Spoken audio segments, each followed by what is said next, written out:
Hello dear aspirants, कैसे हो आप सब। तो आज हम करेंगे क्लास 11 बायो का chapter photosynthesis in higher plants in one shot. तो what is the importance of photosynthesis. तो फोटोसिंथेसिस क्या है, इसकी क्या इम्पोर्टेंस है। तो ये फूड का सोर्स है, क्योंकि by the process of photosynthesis plants make their on food. ठीक है। फोटोसिंथेसिस क्या है। जब प्लांट फोटोसिंथेसिस करते हैं ना, तो वो कार्बन डाइऑक्साइड और वाटर का यूज़ करके इन the presence of sunlight and chlorophyll pigment oxygen बनाते हैं। तो photosynthesis the source of oxygen. Photosynthesis एक एनाबॉलिक प्रोसेस है। एनाबॉलिक क्यों? क्योंकि इसमें कार्बन डाइऑक्साइड और वाटर जो है वो मिलके ग्लूकोज का फॉर्मेशन कर रहे हैं। तो it is a anabolic process. Anabolic में जो है नए सब्सटेंस बनते हैं और कैटाबॉलिक में कंपाउंड टूटता है। ठीक है। It's endergonic process. फोटोसिंथेसिस एक एंडरगोनिक प्रोसेस है। एंडरगोनिक प्रोसेस वो प्रोसेस होती है जहाँ पे लाइट एनर्जी का यूज़ होता है। ठीक है ना। अब इसमें जो है वो वाटर स्प्लिटिंग भी होती है। फोटोसिंथेसिस में वाटर की स्प्लिटिंग होती है, वाटर की फोटोलाइसिस होती है। वाटर स्प्लिटिंग मीन्स यहाँ पे वाटर का ऑक्सीडेशन हो रहा है, तो हमें टू एच पॉजिटिव मिल रहे हैं, हाफ ऑक्सीजन और 2 इलेक्ट्रॉन मिल रहे हैं। ठीक है। अब देखो, अब जैसे कार्बन डाइऑक्साइड और वाटर रिएक्ट करते हैं, तो यहाँ पे क्या हो रहा है, कार्बन डाइऑक्साइड का रिडक्शन हो रहा है और ग्लूकोज बन रहा है। ठीक है ना। और यहाँ पे देखो वाटर का क्या होता है, वाटर का ऑक्सीडेशन हो रहा है और ये देखो ऑक्सीजन बाई प्रोडक्ट। तो फोटोसिंथेसिस का बाई प्रोडक्ट कौन है, ऑक्सीजन। मेन प्रोडक्ट क्या, ग्लूकोज। ठीक है। अब यहाँ पे ये एक ना फोटोसिंथेसिस एक ऑक्सीडो रिडक्टिव प्रोसेस है। ऑक्सीडो मतलब यहाँ पे वाटर का क्या होता है, ऑक्सीडेशन, और कार्बन डाइऑक्साइड का क्या होता है, रिडक्शन होता है। इसलिए ये ऑक्सीडो रिडक्टिव प्रोसेस है। यहाँ पे वाटर का क्या होता है, ऑक्सीडेशन, और कार्बन डाइऑक्साइड का क्या होता है, रिडक्शन होता है। ठीक है, क्लियर हो गया। तो नेक्स्ट है कि ये एक फिजिको केमिकल प्रोसेस है। फिजिको केमिकल प्रोसेस, फोटोसिंथेसिस जो है वो फिजिकल रेडिएशन का यूज़ करती है, लाइट एनर्जी का यूज़ करती है, तो इसलिए इसको फिजिकल रेडिएशन बोलते हैं। और केमिकल क्यों, क्योंकि ये ग्लूकोज का फॉर्मेशन करती है। तो फोटोसिंथेसिस एक फिजिको केमिकल प्रोसेस है। अब अर्ली एक्सपेरिमेंट जो है, इसमें जो है वेरीगेटेड लीफ के साथ एक्सपेरिमेंट किया गया। तो वहाँ पे हमने देखा कि वेरीगेटेड लीफ में जो है वो कुछ कलरफुल पिगमेंट्स भी थी और कुछ ग्रीन पार्ट्स भी थे, ग्रीन पिगमेंट भी थी। तो हमने देखा कि जो ग्रीन, आपको पता है ग्रीन पार्ट जो होता है वो फोटोसिंथेसिस के लिए एसेंशियल होता है। ठीक है ना। क्योंकि उसमें ग्रीन पिगमेंट होती है ना ग्रीन पार्ट में, और क्लोरोफिल प्रेजेंट होती है। ठीक है। अब हाफ लीफ एक्सपेरिमेंट, तो इसमें क्या हुआ कि हाफ लीफ एक्सपेरिमेंट में देखा गया कि जो हमने क्या किया कि लीफ का हाफ पोर्शन जो है वो ब्लैक पेपर के साथ कवर कर दिया। अब ब्लैक पेपर में कोई लाइट भी नहीं थी, तो जहाँ पे लाइट नहीं होगी तो फोटोसिंथेसिस भी नहीं होगी, और ना तो ग्लूकोज बनेगा ना स्टार्च बनेगा। तो वियर नो कवरेज अकर। ठीक है। तो जहाँ पे ब्लैक पेपर से कवर नहीं किया गया था, तो वहाँ पे ग्रीन पिगमेंट थी, इसलिए मतलब वहाँ पे लाइट पड़ी, फोटोसिंथेसिस हुई और ग्लूकोज से स्टार्च बना। अब हम करेंगे KOH टेस्ट। तो KOH टेस्ट में हमने एक वेल जार लिया, उसमें KOH सोल्यूशन डाला और हमने उसमें कॉटन डाला। तो आपको पता है कॉटन क्या करता है, एब्जॉर्ब कर लेता है ना वाटर को। तो यहाँ पे कॉटन ने क्या किया, KOH को, कॉटन ने क्या किया, KOH को एब्जॉर्ब कर लिया। आपको पता है KOH क्या करता है, ये कार्बन डाइऑक्साइड को एब्जॉर्ब करता है। तो KOH ने कार्बन डाइऑक्साइड ले ली। अब बेटा ये देखो, ये एक प्लांट है, इसका एक पत्ता बेल जार के अंदर है KOH सोल्यूशन में, और एक पत्ता जो है वो बाहर है ना। तो आपको पता है अब यहाँ पे क्या हुआ, जो बाहर है पत्ता उसके साथ कार्बन डाइऑक्साइड ने रिएक्ट किया और यहाँ पे ग्लूकोज बन गया। तो फिर ये पॉजिटिव स्टार्च टेस्ट है। और हमने जब टेस्ट किया तो इसमें स्टार्च प्रेजेंट थी, लेकिन यहाँ पे टेस्ट किया तो यहाँ पे स्टार्च प्रेजेंट नहीं थी। क्यों नहीं थी? क्योंकि क्योंकि बेटा देखो, अब अंदर की कार्बन डाइऑक्साइड को KOH ने एब्जॉर्ब कर लिया, इसको कार्बन डाइऑक्साइड नहीं मिली, कार्बन डाइऑक्साइड नहीं मिली तो ग्लूकोज नहीं बनेगा, ग्लूकोज नहीं बनेगा तो स्टार्च भी नहीं बनेगा। ठीक है ना। तो क्लियर हो गया। तो KOH बताता है कि carbon dioxide is also essential for photosynthesis. आगे है जोसेफ प्रिस्ले टेस्ट। तो जोसेफ और प्रिस्ले ने मिंट प्लांट के साथ टेस्ट किया। ये भी एक बेल जार एक्सपेरिमेंट है। यहाँ पे माउस की भी रिक्वायरमेंट पड़ी, बर्निंग कैंडल की रिक्वायरमेंट पड़ी, वेल जार की रिक्वायरमेंट पड़ी और मिंट प्लांट की रिक्वायरमेंट पड़ी। अब उसने यहाँ पे बहुत सारे एक्सपेरिमेंट किए। यहाँ पे ये देखो, ये एक कैंडल है, यहाँ पे माउस है। ठीक है ना। ये बिल्कुल क्लोज है बेल जार। तो यहाँ पे माउस डेड हो गया, क्योंकि जो कैंडल ने ना, जो ऑक्सीजन अंदर थी ना बेल जार के अंदर, तो कैंडल ने कंज्यूम कर ली। अब माउस को ऑक्सीजन नहीं मिली, माउस डेड हो गया। अब यहाँ पे ये प्लांट रखा है, तो क्या हुआ, कैंडल से यहाँ पे जो कैंडल से कार्बन डाइऑक्साइड ली वो पौधे ने ली। अब पौधे ने कार्बन डाइऑक्साइड ली, ऑक्सीजन छोड़ी, वो ऑक्सीजन कैंडल को जलने में हेल्प कर रही है। और माउस और उस ऑक्सीजन के कारण जो प्लांट ने ऑक्सीजन दी उससे मॉस जो है वो ज़िंदा है, ठीक है। तो ये था आपका जोसेफ प्रिस्ली का एक्सपेरिमेंट, ठीक है। अब जो मैंने आपको बोला कि जो रिस्टोर ऑक्सीजन है ना, जो ऑक्सीजन रिस्टोर थी यहाँ पे, जो ऑक्सीजन रिस्टोर थी ना यहाँ पे, वो मतलब कि मतलब कि ले ली गई कैंडल के द्वारा। जहाँ पे ये अंदर ऑक्सीजन थी वो बर्निंग कैंडल ने ले ली, फिर ऑक्सीजन ख़त्म हो गई और मॉस डेड हो गए। और यहाँ पे क्या हुआ कि जो प्लांट ने ऑक्सीजन दी उससे मॉस जिंदा हो गए और वो कैंडल को जलाने में भी हेल्प कर रही थी। तो ठीक है, तो ग्रीन, इससे हमें पता चला इस एक्सपेरिमेंट से कि ग्रीन प्लांट जो है वो फोटोसिंथेसिस परफॉर्म करते हैं और जो ऑक्सीजन इवॉल्व हुई उससे मॉस जो है वो जिंदा रहा। अब नेक्स्ट एक्सपेरिमेंट है जैन इंजन हाउस एक्सपेरिमेंट। तो इस एक्सपेरिमेंट में जैन इंजन है ना एक्वाटिक प्लांट के साथ, जो कि हाइड्रीला है, उसके साथ काम किया। तो उसने एक वेल जार लिया यहाँ पे भी और यहाँ पे भी, ठीक है ना। अब यहाँ पे क्या हुआ कि ये रिएक्शन जो है ये रिएक्शन लाइट में करवाई गई और ये डार्क में करवाई गई। अब यहाँ पे क्या हुआ कि यहाँ पे ना ये हाइड्रीला प्लांट है, एक्वाटिक पानी के अंदर रखा गया। अब यहाँ पे बेल जार लिया गई और ये नहरों सा है ना।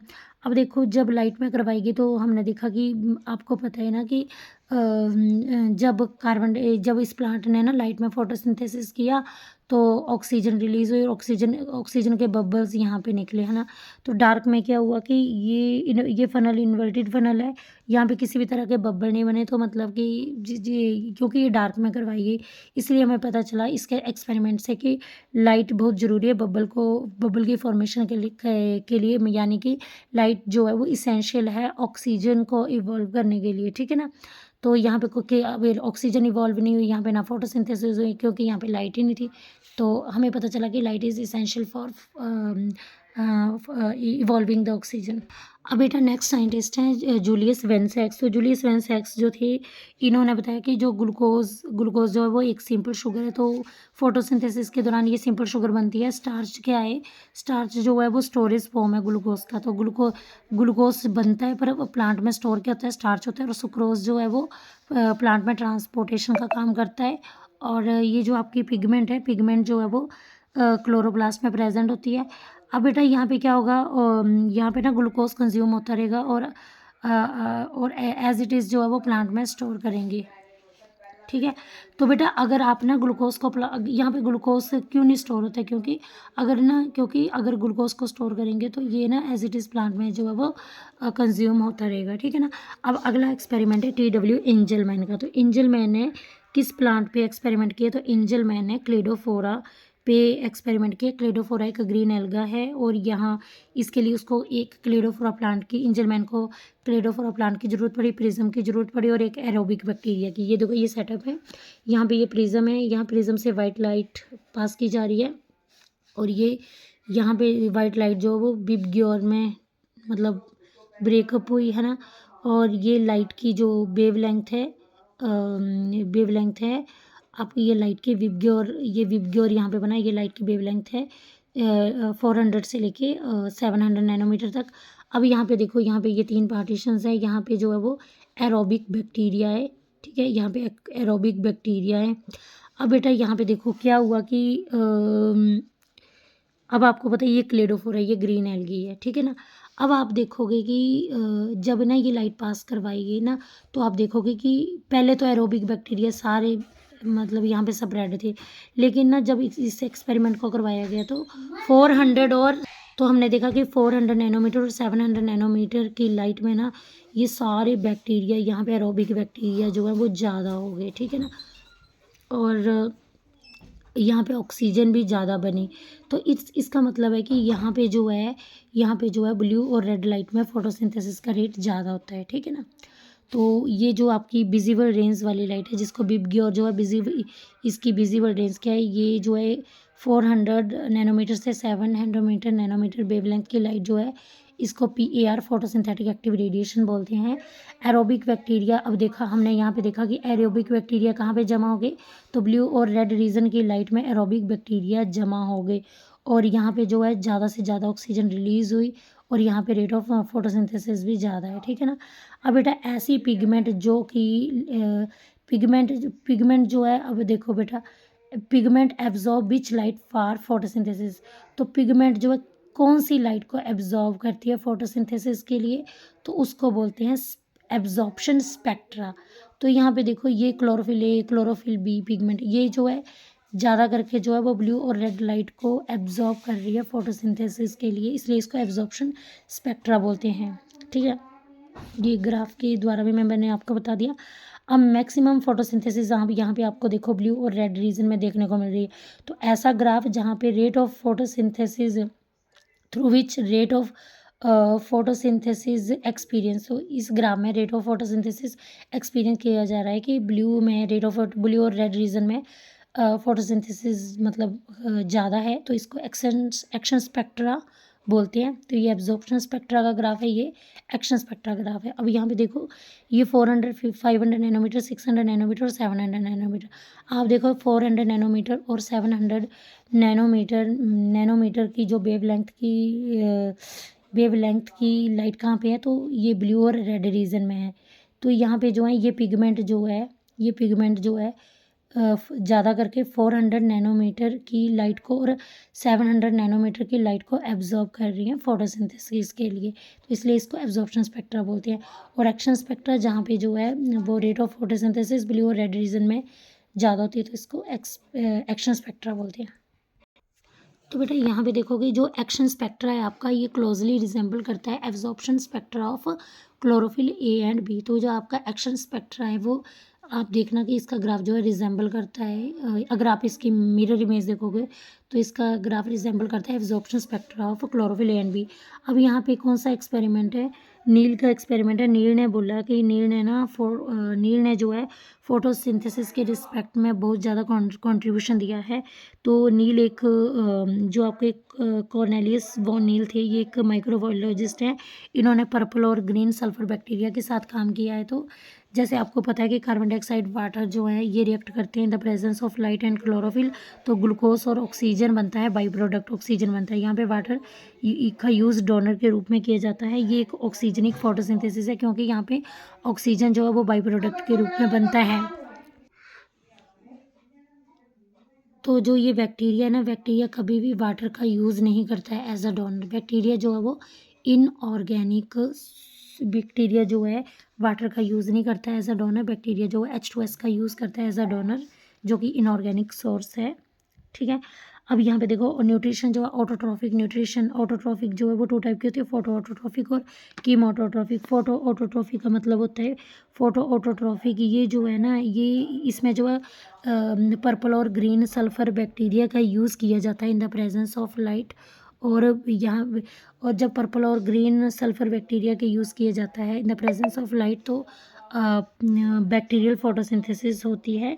और फोटो ऑटोट्रॉफ जो है वो इनऑर्गेनिक सोर्स का यूज़ करते हैं, मतलब कि H2S का यूज़ करते हैं। तो यहाँ पे देखो ये कार्बन डाइऑक्साइड है। तो जो फोटो ऑटोट्रॉफ होते हैं ये मतलब कि इनऑर्गेनिक सोर्स H2S का यूज़ करके ग्लूकोज बना रहे हैं, और यहाँ पे सल्फर बाई प्रोडक्ट बन रहा है। ये कि एन ऑक्सीजनिक फोटोसिंथेसिस है क्योंकि यहाँ पे ऑक्सीजन बाई प्रोडक्ट नहीं बन रहा है, यहाँ पे सल्फर बाई प्रोडक्ट बन रहा है। ठीक है, तो पर्पल बैक्टीरिया और ग्रीन सल्फर बैक्टीरिया जो इस तरह की बैक्टीरियल फोटोसिंथेसिस परफॉर्म करते हैं। तो नील ने बताया कि ऑक्सीजन जो है वो वाटर से आती है, ना कि कार्बन डाइऑक्साइड से। तो यहाँ पे साइंटिस्ट है रूबेन कमेन एटल। कमेन और उनके जो कोवर्कर है, उन्होंने जो है वो ऑक्सीजन के 2 आइसोटोप का यूज़ किया, ऑक्सीजन 18 और ऑक्सीजन 16। तो इन्होंने क्या किया कि जो वाटर में ऑक्सीजन का आइसोटोप है वो 18 है और कार्बन डाइऑक्साइड का यहाँ पे आइसोटोप है वो 16 है। इन्होंने क्या किया कि ग्रीन एल्गी में वाटर और कार्बन डाइऑक्साइड का जब अटैक हुआ इन द प्रेजेंस ऑफ लाइट, तो जो ऑक्सीजन बनी वो 18 आइसोटोप वाली भी बनी। तो इससे हमें पता चला कि जो ऑक्सीजन बाई प्रोडक्ट बनता है वो वाटर से ऑक्सीजन आती है, ठीक है, ना कि कार्बन डाइऑक्साइड से। ठीक है, समझ आ गया। तो इस तरह से अब आगे ये है कि साइट ऑफ अब बेटा देखो ये नई फोटोसिंथेसिस की रिएक्शन क्या है, carbon dioxide water in the presence of light and chlorophyll pigment glucose बनाता है, ऑक्सीजन बाई प्रोडक्ट बनाता है, और यहाँ पे ना सिंथेटिक वाटर भी बनता है। सिंथेटिक वाटर कैसे बनता है, तो सिंथेटिक वाटर का हाइड्रोजन जो है वो कहाँ से आता है, वाटर से आता है, और ऑक्सीजन जो है वो कार्बन डाइऑक्साइड से आता है, याद रखना। अब साइट ऑफ फोटोसिंथेसिस जो है इसकी साइट कहाँ पे है, तो फोटोसिंथेसिस ग्रीन लीफ के अंदर होती है। फोटोसिंथेसिस में क्लोरोफिल जो है वो मेसोफिल सेल में अरेंज्ड है। इसमें जो है इसके लिए फोटोसिंथेसिस करने के लिए ऑप्टिमम लाइट की ज़रूरत पड़ती है। फोटोसिंथेसिस को करने के लिए, ठीक है। अब अगर लाइट इंटेंसिटी बड़ी ज़्यादा होगी ना तो अब बेटा देखो, मान लो कि लाइट इंटेंसिटी ज़्यादा होगी तो क्लोरोप्लास्ट जो है ना, ये इंसिडेंट लाइट है, ये जो इंसिडेंट लाइट ये पत्ते के ऊपर पड़ रही है ना। तो जब लाइट बड़ी ज़्यादा होगी तो क्लोरोप्लास्ट जो है ना वो इंसिडेंट लाइट के पैरेलली अरेंज्ड होंगे, जैसे कि डायग्राम में बताया। मतलब कि क्लोरोप्लास्ट जो है वो मेसोफिल सेल की लेटरल बाल में अलोंग द लेटरल वाल होंगी, ठीक है। अब यहाँ पे लाइट इंटेंसिटी बड़ी कम है तो यहाँ पे इंसिडेंट लाइट जो है वो, यहाँ पे क्लोरोप्लास्ट जो है वो इंसिडेंट लाइट की, ये क्लोरोप्लास्ट देखो इंसिडेंट लाइट के 90 डिग्री का एंगल बना रहे हैं, ठीक है ना। और जब लाइट मॉडरेट लाइट पड़ेगी तो क्लोरोप्लास्ट जो है वो रैंडमली अरेंज्ड होंगे मेसोफिल में, ठीक है ना। तो यहाँ पे अब आ गए पिगमेंट। तो पिगमेंट जो है वो 4 तरह की होती हैं, chlorophyll A, chlorophyll B, carotene और जिंथोफिल। क्लोरोफिल ए जो है वो ब्राइट ब्लू ग्रीन कलर की पिगमेंट है इन क्रोमेटोग्राम। अब ये क्रोमेटोग्राम क्या है, ठीक है। तो क्रोमेटोग्राम जो है, मान लो हमने ना स्पिनच का जूस लिया और हमने उसकी पेपर क्रोमेटोग्राफी की, तो हमने ये विक लिया, यहाँ पे हमने मोबाइल सॉल्वेंट डाला और ये पेपर है, क्रोमेटोग्राफी पेपर है, और यहाँ पे स्पिनच जूस का सोल्यूशन रख दिया। अब हमने देखा कि ये मोबाइल सॉल्वेंट जो है स्पिनच जूस के, ये जो मैंने सोल्यूशन रखा है इसको जो है वो ऊपर को राइज करेगा और इससे जो है स्पिनच जूस से पिगमेंट सेपरेट हो जाएंगे। तो जब पिगमेंट सेपरेट हो जाएंगे तो ये पेपर क्रोमेटोग्राम कहलाएगा, ठीक है। तो इसको बोलते हैं क्रोमेटोग्राम। तो क्लोरोफिल ए पिगमेंट किसमें होती है, तो ये क्लोरोफिल ए पिगमेंट का कलर ब्राइट ग्रीन या ब्लू ग्रीन होता है और ये क्रोमेटोग्राम के में पाया जाता है, ठीक है ना। और क्लोरोफिल बी जो होती है वो येलो ग्रीन कलर की होती है, ये ब्राइट ग्रीन ब्राइट ब्लू होती है। और क्लोरोफिल बी येलो ग्रीन होती है, एक्जेंथोफिल येलो होता है, कैरोटीन येलो ऑरेंज होता है, ठीक है। तो नेक्स्ट है क्लोरोफिल ए जो है बेटा वो मेन पिगमेंट है और क्लोरोफिल ए को यूनिवर्सल पिगमेंट भी बोलते हैं, ठीक है। और क्लोरोफिल बी, जेंथोफिल और कैरोटीन ये इनको असेसरी पिगमेंट बोलते हैं, ठीक है। तो क्लोरोफिल ए जो है वो मेन पिगमेंट है, यूनिवर्सल पिगमेंट है, और क्लोरोफिल बी, जेंथोफिल और कैरोटीन असेसरी पिगमेंट है, ठीक है। अब अकॉर्डिंग टू पिगमेंट, तो अब ये देखो यहाँ पे है जो इन द सॉरी बेटा जो असेसरी पिगमेंट होती है ना उनको ना क्लोरोफिल ए को सेव करना होता है, ठीक है ना। अगर असेसरी पिगमेंट की ना अब्सेंस होगी ना, अगर मान लो कि क्या बोलते हैं only chlorophyll A he present है और असेसरी पिगमेंट अब्सेंट है, तो आपका क्लोरोफिल ए जो है वो डैमेज हो जाएगा और आपका प्लांट जो है वो डाई हो जाएगा। तो क्लोरोफिल ए तो ज़रूरी है लेकिन असेसरी पिगमेंट भी ज़रूरी है, ठीक है। अब ये असेसरी पिगमेंट जो होती है ना ये डिफरेंट रेंज वाली वेव लेंथ को एब्जॉर्ब करती हैं। ये जो पिगमेंट हैं ये क्या करती हैं, डिफरेंट रेंज वाली वेवलेंथ को एब्जॉर्ब करती हैं, जिससे फोटोसिंथेटिक एफिशिएंसी इंक्रीज होती है, ठीक है ना, जिससे फोटोसिंथेटिक एफिशिएंसी इंक्रीज होती है। अब ये असेसरी पिगमेंट क्या करती हैं, क्लोरोफिल ए को फोटो ऑक्सीडेटिव डैमेज से बचाती है, ठीक है। तो इसलिए हम पिगमेंट को शील्ड पिगमेंट भी बोलते हैं, ठीक है। तो असेसरी पिगमेंट जो है ये क्लोरोफिल ए को फोटो ऑक्सीडेटिव डैमेज से भी जब बचाती है, और ये जो असेसरी पिगमेंट है इनको शील्ड पिगमेंट भी बोलते हैं, ठीक है। क्लियर हो गया। अब हम क्लोरोफिल ए का स्ट्रक्चर देखें तो बेटा इसका स्ट्रक्चर ना टैडपोल के जो फ्रॉग का लार्वा होता है ना टैडपोल उसकी तरह होता है। तो ये देखो ये जो हेड वाला पोर्शन है ना उसको मैग्नीशियम, उसमें मैग्नीशियम आयन प्रेजेंट होता है। ये हेड वाला पोर्शन है, इसको पोरफायरिन हेड बोलते हैं, जिसमें मैग्नीशियम आयन जो है वो अनआयनाइज फॉर्म में है, और ये हेड वाला पोर्शन हाइड्रोफिलिक है। और मैग्नीशियम के सराउंडिंग में टेट्रापाइरोल रिंग्स होती हैं, ठीक है, टेट्रापाइरोल रिंग होती है। और ये फाइटोल टेल है, और टेल जो है वो हाइड्रोफोबिक होती है। अब यहाँ पे देखो ये पहले बेटा क्योंकि हम पहले क्लोरोफिल का स्ट्रक्चर अंडरस्टैंड करेंगे, सेल वाले लेसन में भी मैंने आपको बताया था, बट पहले हम इसको अंडरस्टैंड करेंगे क्योंकि आगे जो है अगर पहले आपको क्लोरोफिल का स्ट्रक्चर अंडरस्टैंड करोगे आगे तभी आपको चीज़ें समझ आएंगी। तो ये है आपका क्लोरोप्लास्ट, ठीक है। और क्लोरोप्लास्ट डबल मेम्ब्रेन का होता है, तो ये है आउटर मेम्ब्रेन और ये है इनर मेम्ब्रेन। आउटर मेम्ब्रेन और इनर मेम्ब्रेन के अंदर इंटर मेम्ब्रेनल स्पेस है, ठीक है। ये क्लोरोप्लास्ट की डबल मेम्ब्रेन स्ट्रक्चर है। अब आगे यहाँ पे देखो आपको पता है ना मेम्ब्रेन किसकी बनी होती है, तो मेम्ब्रेन लिपिड की बनी होती है ना, लिपिड प्रोटीन की बनी होती है। तो यहाँ पे देखो ये हेड वाला पोर्शन बाहर को होता है और टेल वाला पोर्शन जो अंदर को होता है, ठीक है। हेड वाला पोर्शन जो वो हाइड्रोफिलिक होता है और टेल हाइड्रोफोबिक होती है। अब देखो यहाँ पे देखो ये कॉइन लाइक स्ट्रक्चर बने है ना, ये जो कॉइन का ढेर है इसको ग्रेना बोलते हैं और एक कॉइन को एक्वाइन को थाइलेक्वाइड बोलते हैं। थाइलेक्वाइड में ही पिगमेंट प्रेजेंट होती है, ठीक है ना। थाइलेक्वाइड भी डबल मेम्ब्रेन स्ट्रक्चर होता है, वो आगे मैं आपको थाइलेक्वाइड का स्ट्रक्चर बताऊंगी। अब ये जो ग्रेना है ना, ये यहाँ पे बहुत सारे ग्रेना होते हैं, और वो ग्रेना किस किस लैमिले के द्वारा कनेक्ट होते हैं, तो वो स्ट्रोमल लैमिले के द्वारा कनेक्ट होते हैं, और ये इसको ल्यूमन बोलते हैं ठीक है। और आगे जो है आगे है ये outer, ये तो मैंने बता दिया कि ये outer सरफेस है थायरॉइड मेम्ब्रेन का। अब आगे बेटा देखो, फोटोसिंथेसिस दो तरह की रिएक्शन परफॉर्म करता है, लाइट रिएक्शन और डार्क रिएक्शन। जो आपकी लाइट रिएक्शन होती है ना, वो कहाँ पे होती है, ये जो देखो, ये जो ग्रेना है ना, इसमें जो थाइलेक्वाइड है, इसके अंदर होती है लाइट रिएक्शन, ठीक है ना।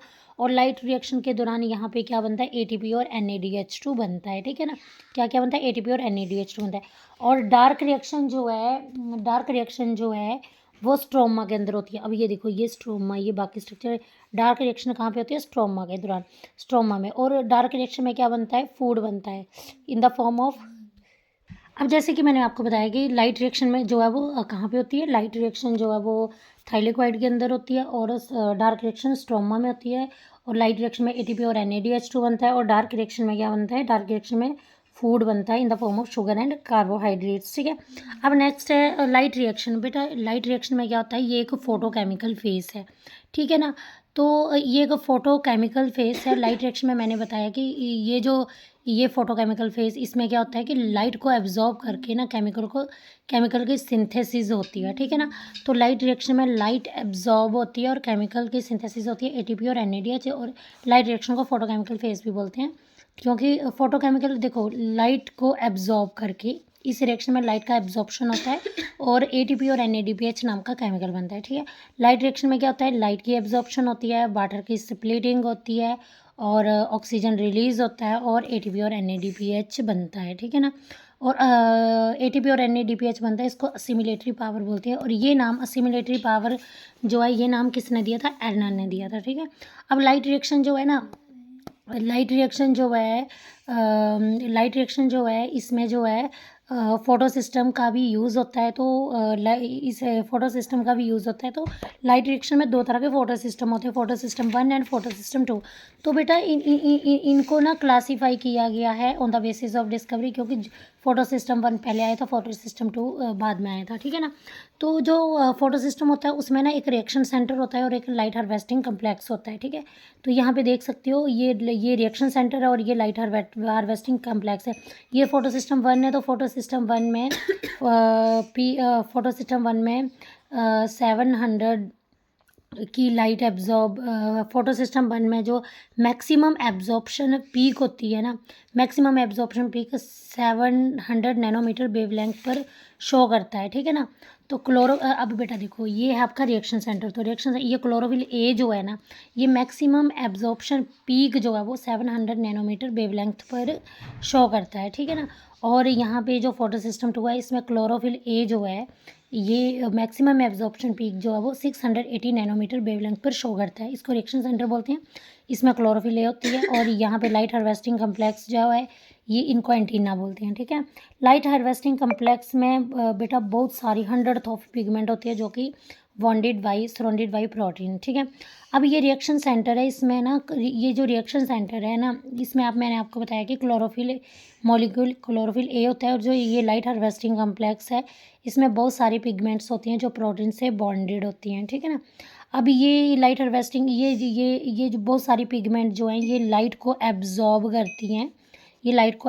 करती हैं, फिर ये लाइट को रिएक्शन सेंटर में ट्रांसफ़र करती है, ठीक है ना।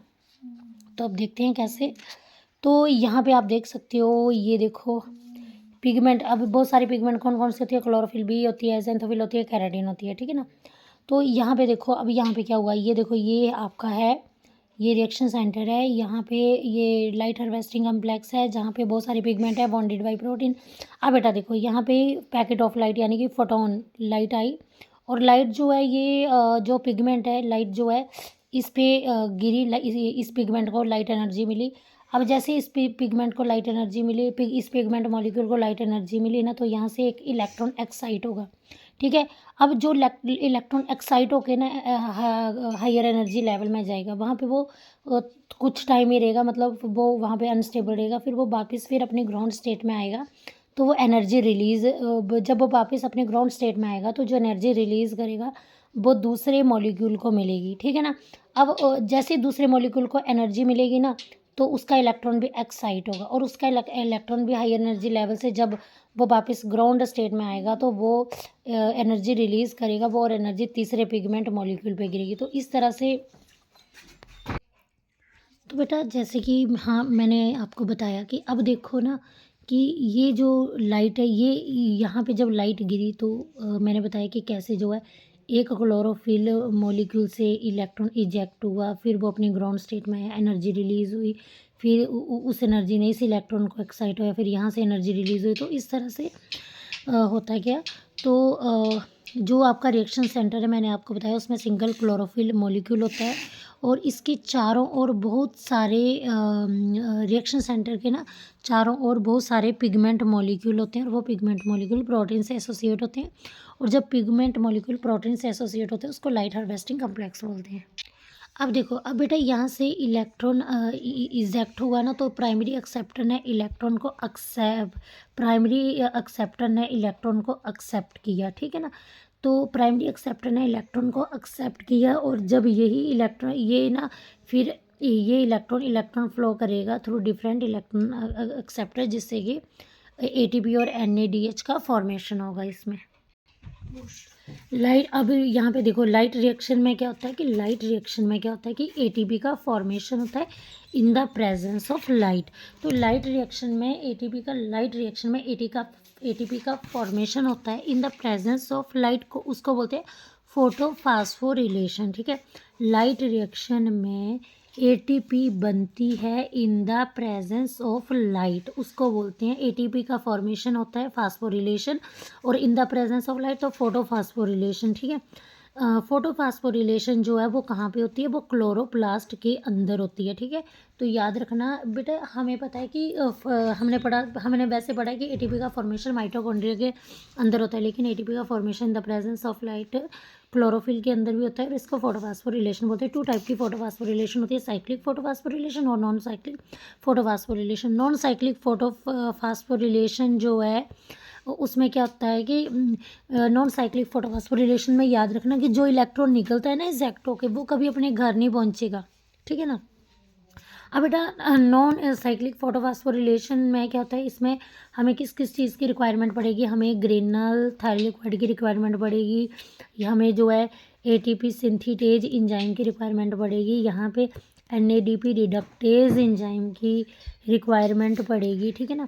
तो हमें ग्रेनल थाइलेक्वाइड की रिक्वायरमेंट पड़ेगी, यहाँ हमें एटीपी ग्रेनल थाइलेक्वाइड ग्रेना की रिक्वायरमेंट पड़ेगी, एटीपी सिंथेटेज एंजाइम की रिक्वायरमेंट पड़ेगी, एनएडीपी रिडक्टेज एंजाइम की ज़रूरत पड़ेगी, हमें PS1 और PS2 की रिक्वायरमेंट की ज़रूरत पड़ती है, PS1 और PS2 की रिक्वायरमेंट होती है, ठीक है। और यानी कि नॉन साइक्लिक में PS1 भी होता है, PS2 भी होता है, ठीक है ना। और ये PS1 और PS2 यहाँ पे देखो, ये नॉन साइक्लिक में मैंने क्या क्या बोला कि नॉन साइक्लिक में ग्रेनल थाइलेक्वाइड होता है, मतलब नॉन साइक्लिक फोटोफास्फोरिलेशन जो है ना वो कहाँ पे होती है, ये देखो बेटा, ये आपके ग्रेना है, इस एक को थाइलेक्वाइड बोलते हैं। अब देखो ये थाइलेक्वाइड की डबल मेम्ब्रेन है ना, ये देखो थाइलेक्वाइड की डबल मेम्ब्रेन है। अब यहाँ पे PS2 होता है प्रेजेंट इसके बीच में, ठीक है ना, PS2 होता है और यहाँ पे PS1 प्रेजेंट होता है, ठीक है ना, समझ आ गया। तो नॉन साइक्लिक में PS1 भी प्रेजेंट है, PS2 भी प्रेजेंट है, इसमें थाइलेक्वाइड नॉन साइक्लिक जो है वो इसमें PS1 PS2 प्रेजेंट है, ये ग्रेनल थाइलेक्वाइड में होती है, ठीक है ना। और ये ना अप्रेस्ड पार्ट है और ये नॉन अप्रेस्ड पार्ट है, ठीक है ना। तो याद रखना। और जो अब आप यहाँ पे देखो, थोड़ा आपको क्लियर हो गया होगा कि किस किस की रिक्वायरमेंट पड़ेगी डायग्राम से। अब यहाँ पे देखो, ये फोटो सिस्टम 2 है, ये फोटो सिस्टम 1 है। फोटो सिस्टम 2 में 600 नैनोमीटर, फोटो सिस्टम 1 600 नैनोमीटर की लाइट को ऑब्जर्व करता है और फोटो सिस्टम 1 700 नैनोमीटर की लाइट को ऑब्जर्व करता है। अब ये जो है सन की लाइट जो फोटो सिस्टम 2 में पड़ी तो इलेक्ट्रॉन एक्साइट हो गया। अब ये इलेक्ट्रॉन को सबसे पहले कौन एक्सेप्ट करेगा, तो फियोफाइटिन एक्सेप्ट करेगा, ठीक है। अब फियोफाइटिन के बाद इलेक्ट्रॉन को प्लास्टोक्वाइनिन एक्सेप्ट करेगा, ठीक है। अब बेटा यहाँ पे से इलेक्ट्रॉन यहाँ पे क्यों गया, क्योंकि प्लास्टोक्वाइनिन का जो रिडक्शन पोटेंशियल है ना वो फियोफाइटिन से ज़्यादा है, ठीक है ना। तो ये प्लास्टोक्वाइनिन का रिडक्शन पोटेंशियल ज़्यादा था, इसलिए प्लास्टोक्वाइनिन ने फियोफाइटिन से इलेक्ट्रॉन खींच लिया, ठीक है ना। यहाँ पे बेटा फोटोसिंथेटिक एक्टिव रेडिएशन वाली लाइट आएगी, ठीक है। और इसको ना हीट रिएक्शन भी बोलते हैं। अब आगे देखो, प्लास्टोक्वाइनिन से इलेक्ट्रॉन साइटोक्रोम B6F के पास गया और यहाँ पे क्या बना, यहाँ पे ATP का फॉर्मेशन हुआ। तो जब प्लास्टोक्वाइनिन से इलेक्ट्रॉन साइटोक्रोम B6F के पास गया तो ATP का फॉर्मेशन हुआ, ठीक है। अब उसके बाद प्लास्टोसाइनिन में इलेक्ट्रॉन गया, फिर प्लास्टोसाइनिन के बाद इलेक्ट्रॉन यहाँ पे गया फोटो सिस्टम 1 में। और बेटा जब यहाँ से इलेक्ट्रॉन यहाँ को गया ना, तो यहाँ पे इलेक्ट्रॉन की कमी आ गई। अब इस इलेक्ट्रॉन की कमी को किसने दूर किया, तो इसने आउटर सोर्स से इलेक्ट्रॉन लिया। तो यहाँ पे वाटर की सर्कुलेटिंग हुई और 2H पॉजिटिव हाफ ऑक्सीजन और 2 इलेक्ट्रॉन रिलीज हुए। ये एक ऑक्सीजन इवॉल्विंग कम्प्लेक्स है, ठीक है। तो तो अ, तो यहाँ पे क्या हुआ कि यहाँ पे क्या हुआ, इलेक्ट्रॉन जो है ना पहले आयरन सल्फर का में गया, फिर फेरिडॉक्सिन में गया, फिर FNR में गया। अब यह FNR जो है इसको बोलते हैं फेरिडॉक्सिन NADP रिडक्टेज। FNR जो है फेरिडॉक्सिन NADP रिडक्टेज। अब जब यहाँ पे गया ना इलेक्ट्रॉन, तो फिर यहाँ पे क्या हुआ, यहाँ पे रिडक्शन हुई। तो रिडक्शन हुई तो NADP पॉजिटिव जो NADPH प्लस H पॉजिटिव में चेंज हो गया, ठीक है, क्लियर हो गया। अब आ गया साइक्लिक फोटोफॉस्फोरिलेशन। साइक्लिक फोटोफॉस्फोरिलेशन में इलेक्ट्रॉन का फ्लो जो है वो साइक्लिक है। यहाँ पे PS1 प्रेजेंट होता है, यहाँ पे PS2 जो है वो अब्सेंट होता है। यहाँ पे इलेक्ट्रॉन का फ्लो जो है वो साइक्लिक है, PS1 प्रेजेंट होगा, PS2 प्रेजेंट नहीं होगा। अगर अब देखो, अब PS1 प्रेजेंट होगा, आपको पता है PS1 में ना तो वाटर स्प्लिट करेगा और ना ही ऑक्सीजन बनेगा, ठीक है ना। अब इसमें जो है कहीं से भी इसको इलेक्ट्रॉन नहीं मिलेगा, क्योंकि एक्सटर्नल सोर्स ऑफ डोनर की रिक्वायरमेंट इसको पड़ेगी नहीं, ठीक है। अब इसकी ये साइक्लिक फोटोफॉस्फोरिलेशन जो है, ये देखो ये स्ट्रोमा है ना, ये स्ट्रोमा के लैमिला में साइक्लिक फोटोफॉस्फोरिलेशन होता है। यहाँ पे PS1 प्रेजेंट होता है। तो बेटा यहाँ पे सिर्फ ATP का फॉर्मेशन होता है, यहाँ पे यहाँ पे ATP का फॉर्मेशन होता है, यहाँ पे NADP नहीं बनता है, ठीक है। तो और यहाँ पे जो है ATP सिंथेटेज एंजाइम प्रेजेंट होता है और कार्बन डाइऑक्साइड अवेलेबिलिटी जो है वो पुअर होती है। यहाँ पे कार्बन डाइऑक्साइड की अवेलेबिलिटी जो है वो पुअर होती है, ठीक है। तो यहाँ पे आप साइक्लिक में देख सकते हो कैसे PAR लाइट आई, विजिबल लाइट आई और ये यहाँ पे पड़ी और इलेक्ट्रॉन एक्साइट हुआ और ये इलेक्ट्रॉन पहले आयरन सल्फर के पास गया। तो साइक्लिक फोटोफॉस्फोरिलेशन का प्राइमरी इलेक्ट्रॉन एक्सेप्टर कौन है, आयरन सल्फर है, ठीक है ना। और उसके बाद इलेक्ट्रॉन पेरिडॉक्सिन में गया, उसके बाद इलेक्ट्रॉन जो है वो साइटोक्रोम B6F में गया, ठीक है।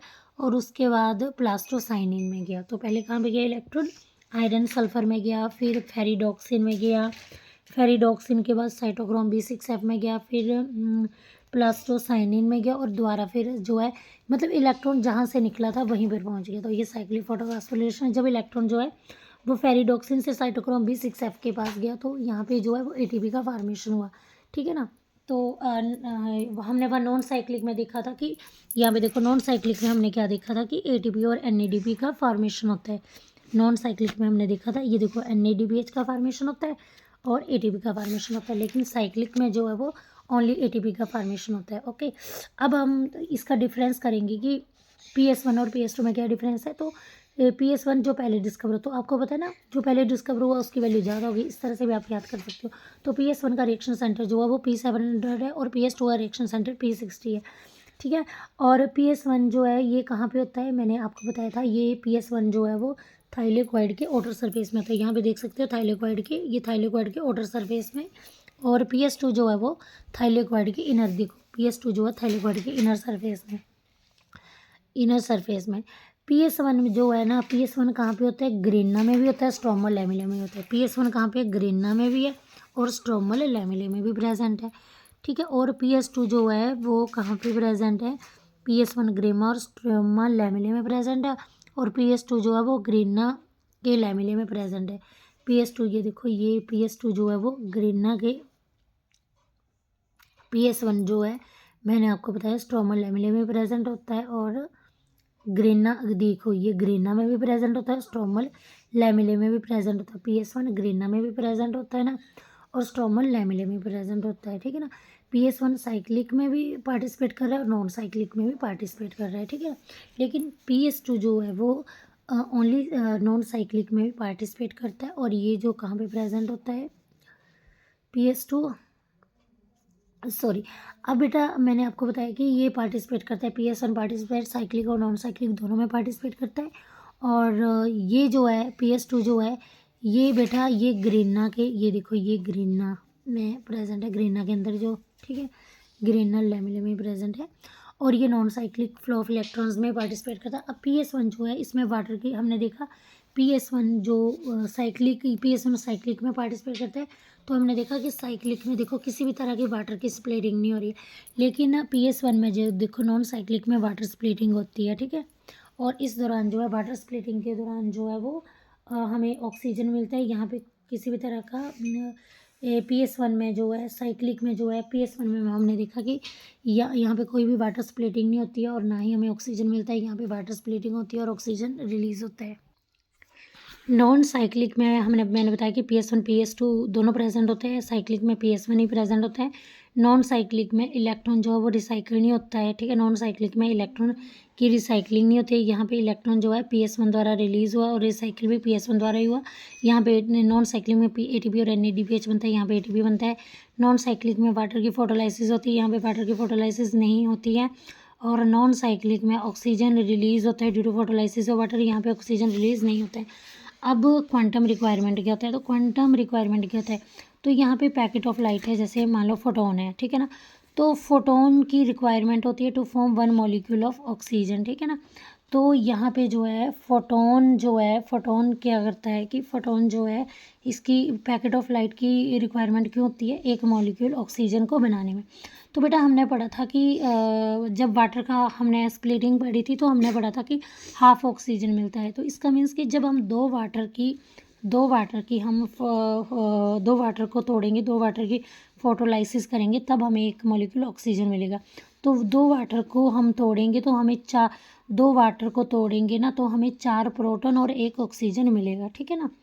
ओके, यहाँ पे मैंने किया भी, ये पहले एक पानी तोड़ा तो यहाँ पे हाफ ऑक्सीजन मिला, यहाँ पे दूसरा पानी तोड़ा तो हाफ ऑक्सीजन मिला। यहाँ पे 2 इलेक्ट्रॉन जो है रिलीज हुए हैं और यहाँ पे 2H पॉजिटिव, तो 2 इलेक्ट्रॉन, तो इलेक्ट्रॉन कट के, तो जब 2 वाटर को हम तोड़ते हैं तो 4 प्रोटॉन और 1 ऑक्सीजन मिलता है, ठीक है ना, याद रखना। और बेटा फॉर 1 मॉलिक्यूल ऑक्सीजन फॉर्मेशन, आपको पता है कि जब हम ना एक मॉलिक्यूल ऑक्सीजन को बनाने के लिए ना 8 फोटोन की ज़रूरत पड़ती है, ठीक है। तो इसका मीन्स ना कि 4 फोटोन जो हैं वो PS1 में गिरे और 4 फोटोन जो है वो PS2 में गिरे, जिससे कि हमें ये 2 प्रोटॉन 2 इलेक्ट्रॉन PS1 से मिले, 2 प्रोटॉन 2 इलेक्ट्रॉन PS2 से मिले, हाफ बाकी तो आप ये याद रखना कि एक मॉलिक्यूल ऑक्सीजन को बनाने के लिए 8 फोटोन की जरूरत पड़ती है। नेक्स्ट है कीमोस्मोसिस। कीमोस्मोटिक थ्योरी क्या होती है बेटा, ये पीटर मिस्चर ने दी है। कीमोस्मोटिक थ्योरी किसने दी है, पीटर मिस्चर ने कीमोस्मोटिक थ्योरी दी है। इसमें क्या होता है, इसमें ATP की फॉर्मेशन होती है। और ATP की फॉर्मेशन कैसे होती है, एक फोर्स होती है, प्रोटॉन मोटिव फोर्स होती है, ठीक है। ATP जब प्रोटॉन मोटिव फोर्स की डेवलपमेंट होती है तो ATP फॉर्मेशन होता है, ठीक है ना। अब बेटा इस थ्योरी में क्या हुआ, पीटर मिस्चर ने एक मैकेनिज्म को एक्सप्लेन किया है बिहाइंड ATP फॉर्मेशन इन क्लोरोप्लास्ट, ठीक है ना। तो पीटर मिस्चर ने इस थ्योरी के द्वारा बताया कि जो ATP फॉर्मेशन जो होती है ना, जब ATP फॉर्मेशन क्लोरोप्लास्ट के अंदर होती है तो उसको फोटोफॉस्फोरिलेशन बोलते हैं, ठीक है। तो प्रोटॉन मोटिव फोर्स की फॉर्मेशन के लिए किन किन चीज़ों की जरूरत, किस चीज़ की रिक्वायरमेंट होती है, तो प्रोटॉन मोटिव फोर्स को डेवलप होने के लिए प्रोटॉन ग्रेडियंट होना चाहिए, pH में ग्रेडियंट होना चाहिए और इलेक्ट्रोकेमिकल ग्रेडियंट होना चाहिए। तो ये हम समझेंगे, प्रोटॉन ग्रेडियंट मतलब प्रोटॉन में डिफरेंस होना चाहिए ना, pH ग्रेडियंट pH में डिफरेंस होना चाहिए और इलेक्ट्रोकेमिकल ग्रेडियंट इलेक्ट्रोकेमिकल में भी डिफरेंस। तो ये मैं आपको समझाती हूँ डायग्राम के द्वारा। पहले आप देखो, यहाँ पे मैंने आपको बताया था PS2 कहाँ पर प्रेजेंट होता है। PS2 जो है यहाँ पे आप देख सकते हो, ये थाइलेकोइड का स्ट्रक्चर है। थाइलेकोइड के अंदर जो है वो PS2 थाइलेकोइड के ये अंदर जो है वो PS2 प्रेजेंट है। अब देखो, इसको लाइट मिली, PAR लाइट मिली, फोटोसिंथेटिक एक्टिव रेडिएशन मिली। जैसे इसको लाइट मिली, यहाँ से इलेक्ट्रॉन इजेक्ट हुआ क्लोरोफिल मॉलिक्यूल से इलेक्ट्रॉन एजेक्ट हुआ। अब ये इलेक्ट्रॉन कहाँ पे जाएगा, ये सबसे पहले फियोफाइटिन के पास जाएगा जो कि प्राइमरी इलेक्ट्रॉन एक्सेप्टर है।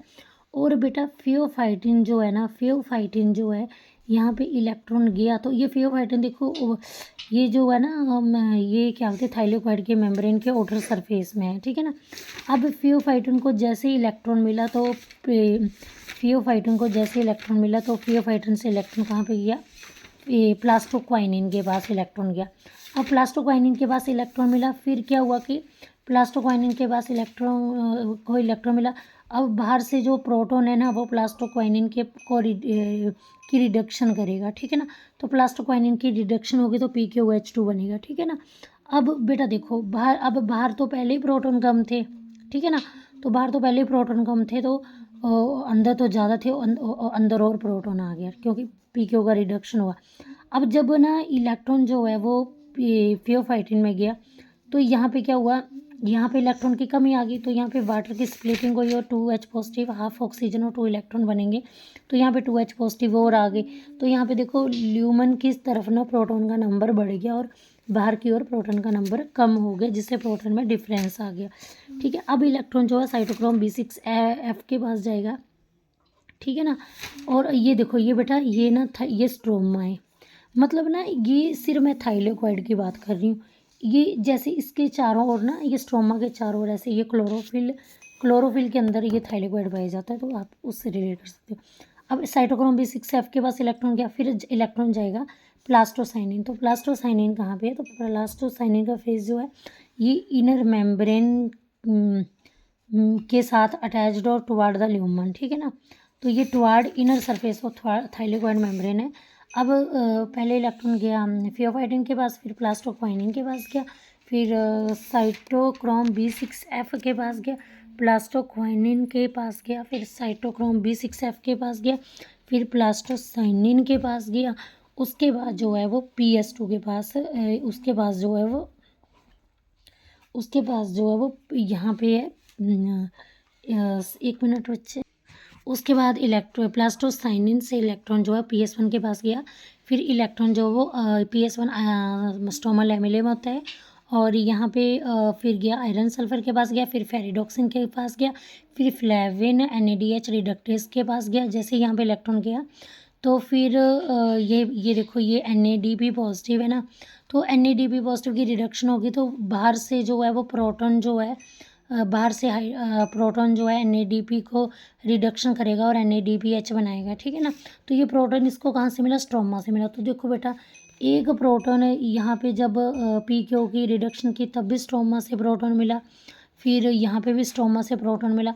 वो बेचारा वैसे ही गरीब है, स्ट्रोमा उसके पास वैसे ही कम प्रोटॉन है और ये और उस गरीब बंदे से और प्रोटॉन ले रहे हैं तो जिससे क्या हुआ कि स्ट्रोमा में प्रोटॉन की कमी आ गई और यहाँ पे ल्यूमन में जो है प्रोटॉन की संख्या जो है वो बढ़ गई तो जिससे हमें एक प्रोटॉन का डिफरेंस देखने को मिला। तो और इसी डिफरेंस को हम क्या बोलते हैं, प्रोटॉन ग्रेडियंट बोलते हैं, ओके, ठीक है ना। तो जहाँ पे प्रोटॉन का नंबर ज़्यादा होगा वहाँ पे pH कम होगा, जहाँ पे प्रोटॉन ल्यूमन में प्रोटॉन की कंसनट्रेशन ज़्यादा होगी तो pH कम होगा, और स्ट्रोमा में ल्यूमन में प्रोटॉन का नंबर ज़्यादा होगा तो pH कम होगी, और स्ट्रोमा में प्रोटॉन की कंसनट्रेशन कम होगी तो pH ज़्यादा होगी, याद रखना, ठीक है ना। अब आगे अब यहाँ पे देखो बेटा यहाँ पे प्रोटॉन का नंबर ज़्यादा हो गया। अब ये क्या है बेटा, ये देखो ये एक है यहाँ पे ये F0 और ये एक मशीन है, याद रखना ये एक मशीन है ना जो क्या करती है, जो ATP का फार्मेशन करती है। अब यहाँ पे प्रोटॉन का नंबर ज़्यादा हो गया तो ये प्रोटॉन जो है वो F0 और F1 के थ्रू जो है वो स्ट्रोमा में आएंगे, ठीक है ना। तो जैसे ही प्रोटॉन यहाँ पे स्ट्रोमा में आएंगे तो यहाँ पे जो है वो ATP का फॉर्मेशन होगा, ठीक है ना। तो अब यहाँ पे देखो यहाँ प्रोटॉन का नंबर ज़्यादा है तो जिससे क्या हुआ pH कम हो गया, तो प्रोटॉन का नंबर ज़्यादा तो यहाँ पॉजिटिव ज़्यादा और यहाँ पे प्रोटॉन की कंसनट्रेशन कम है, यहाँ स्ट्रोमा में नेगेटिव ज़्यादा। तो यहाँ पे आपको एक इलेक्ट्रोकेमिकल जो है वो डिफरेंस देखने को मिल रहा है, इलेक्ट्रोकेमिकल ग्रेडियंट देखने को मिल रहा है, ठीक है ना। और pH ग्रेडियंट तो मैंने आपको बता ही दिया कि जहाँ पे प्रोटॉन नंबर ज़्यादा, प्रोटॉन की कंसनट्रेशन ज़्यादा वहाँ pH कम, और जहाँ पे प्रोटॉन की कंसनट्रेशन कम वहाँ पे pH ज़्यादा। तो आपको एक pH ग्रेडियंट भी देखने को मिला, तो मैंने आपको बताया था ना। अब ये जो ग्रेडियंट है प्रोटॉन ग्रेडियंट, इलेक्ट्रोकेमिकल ग्रेडियंट और pH ग्रेडियंट, इसकी वजह से एक प्रोटोमोटिव फोर्स जो है वो डेवलप होगी, ठीक है ना।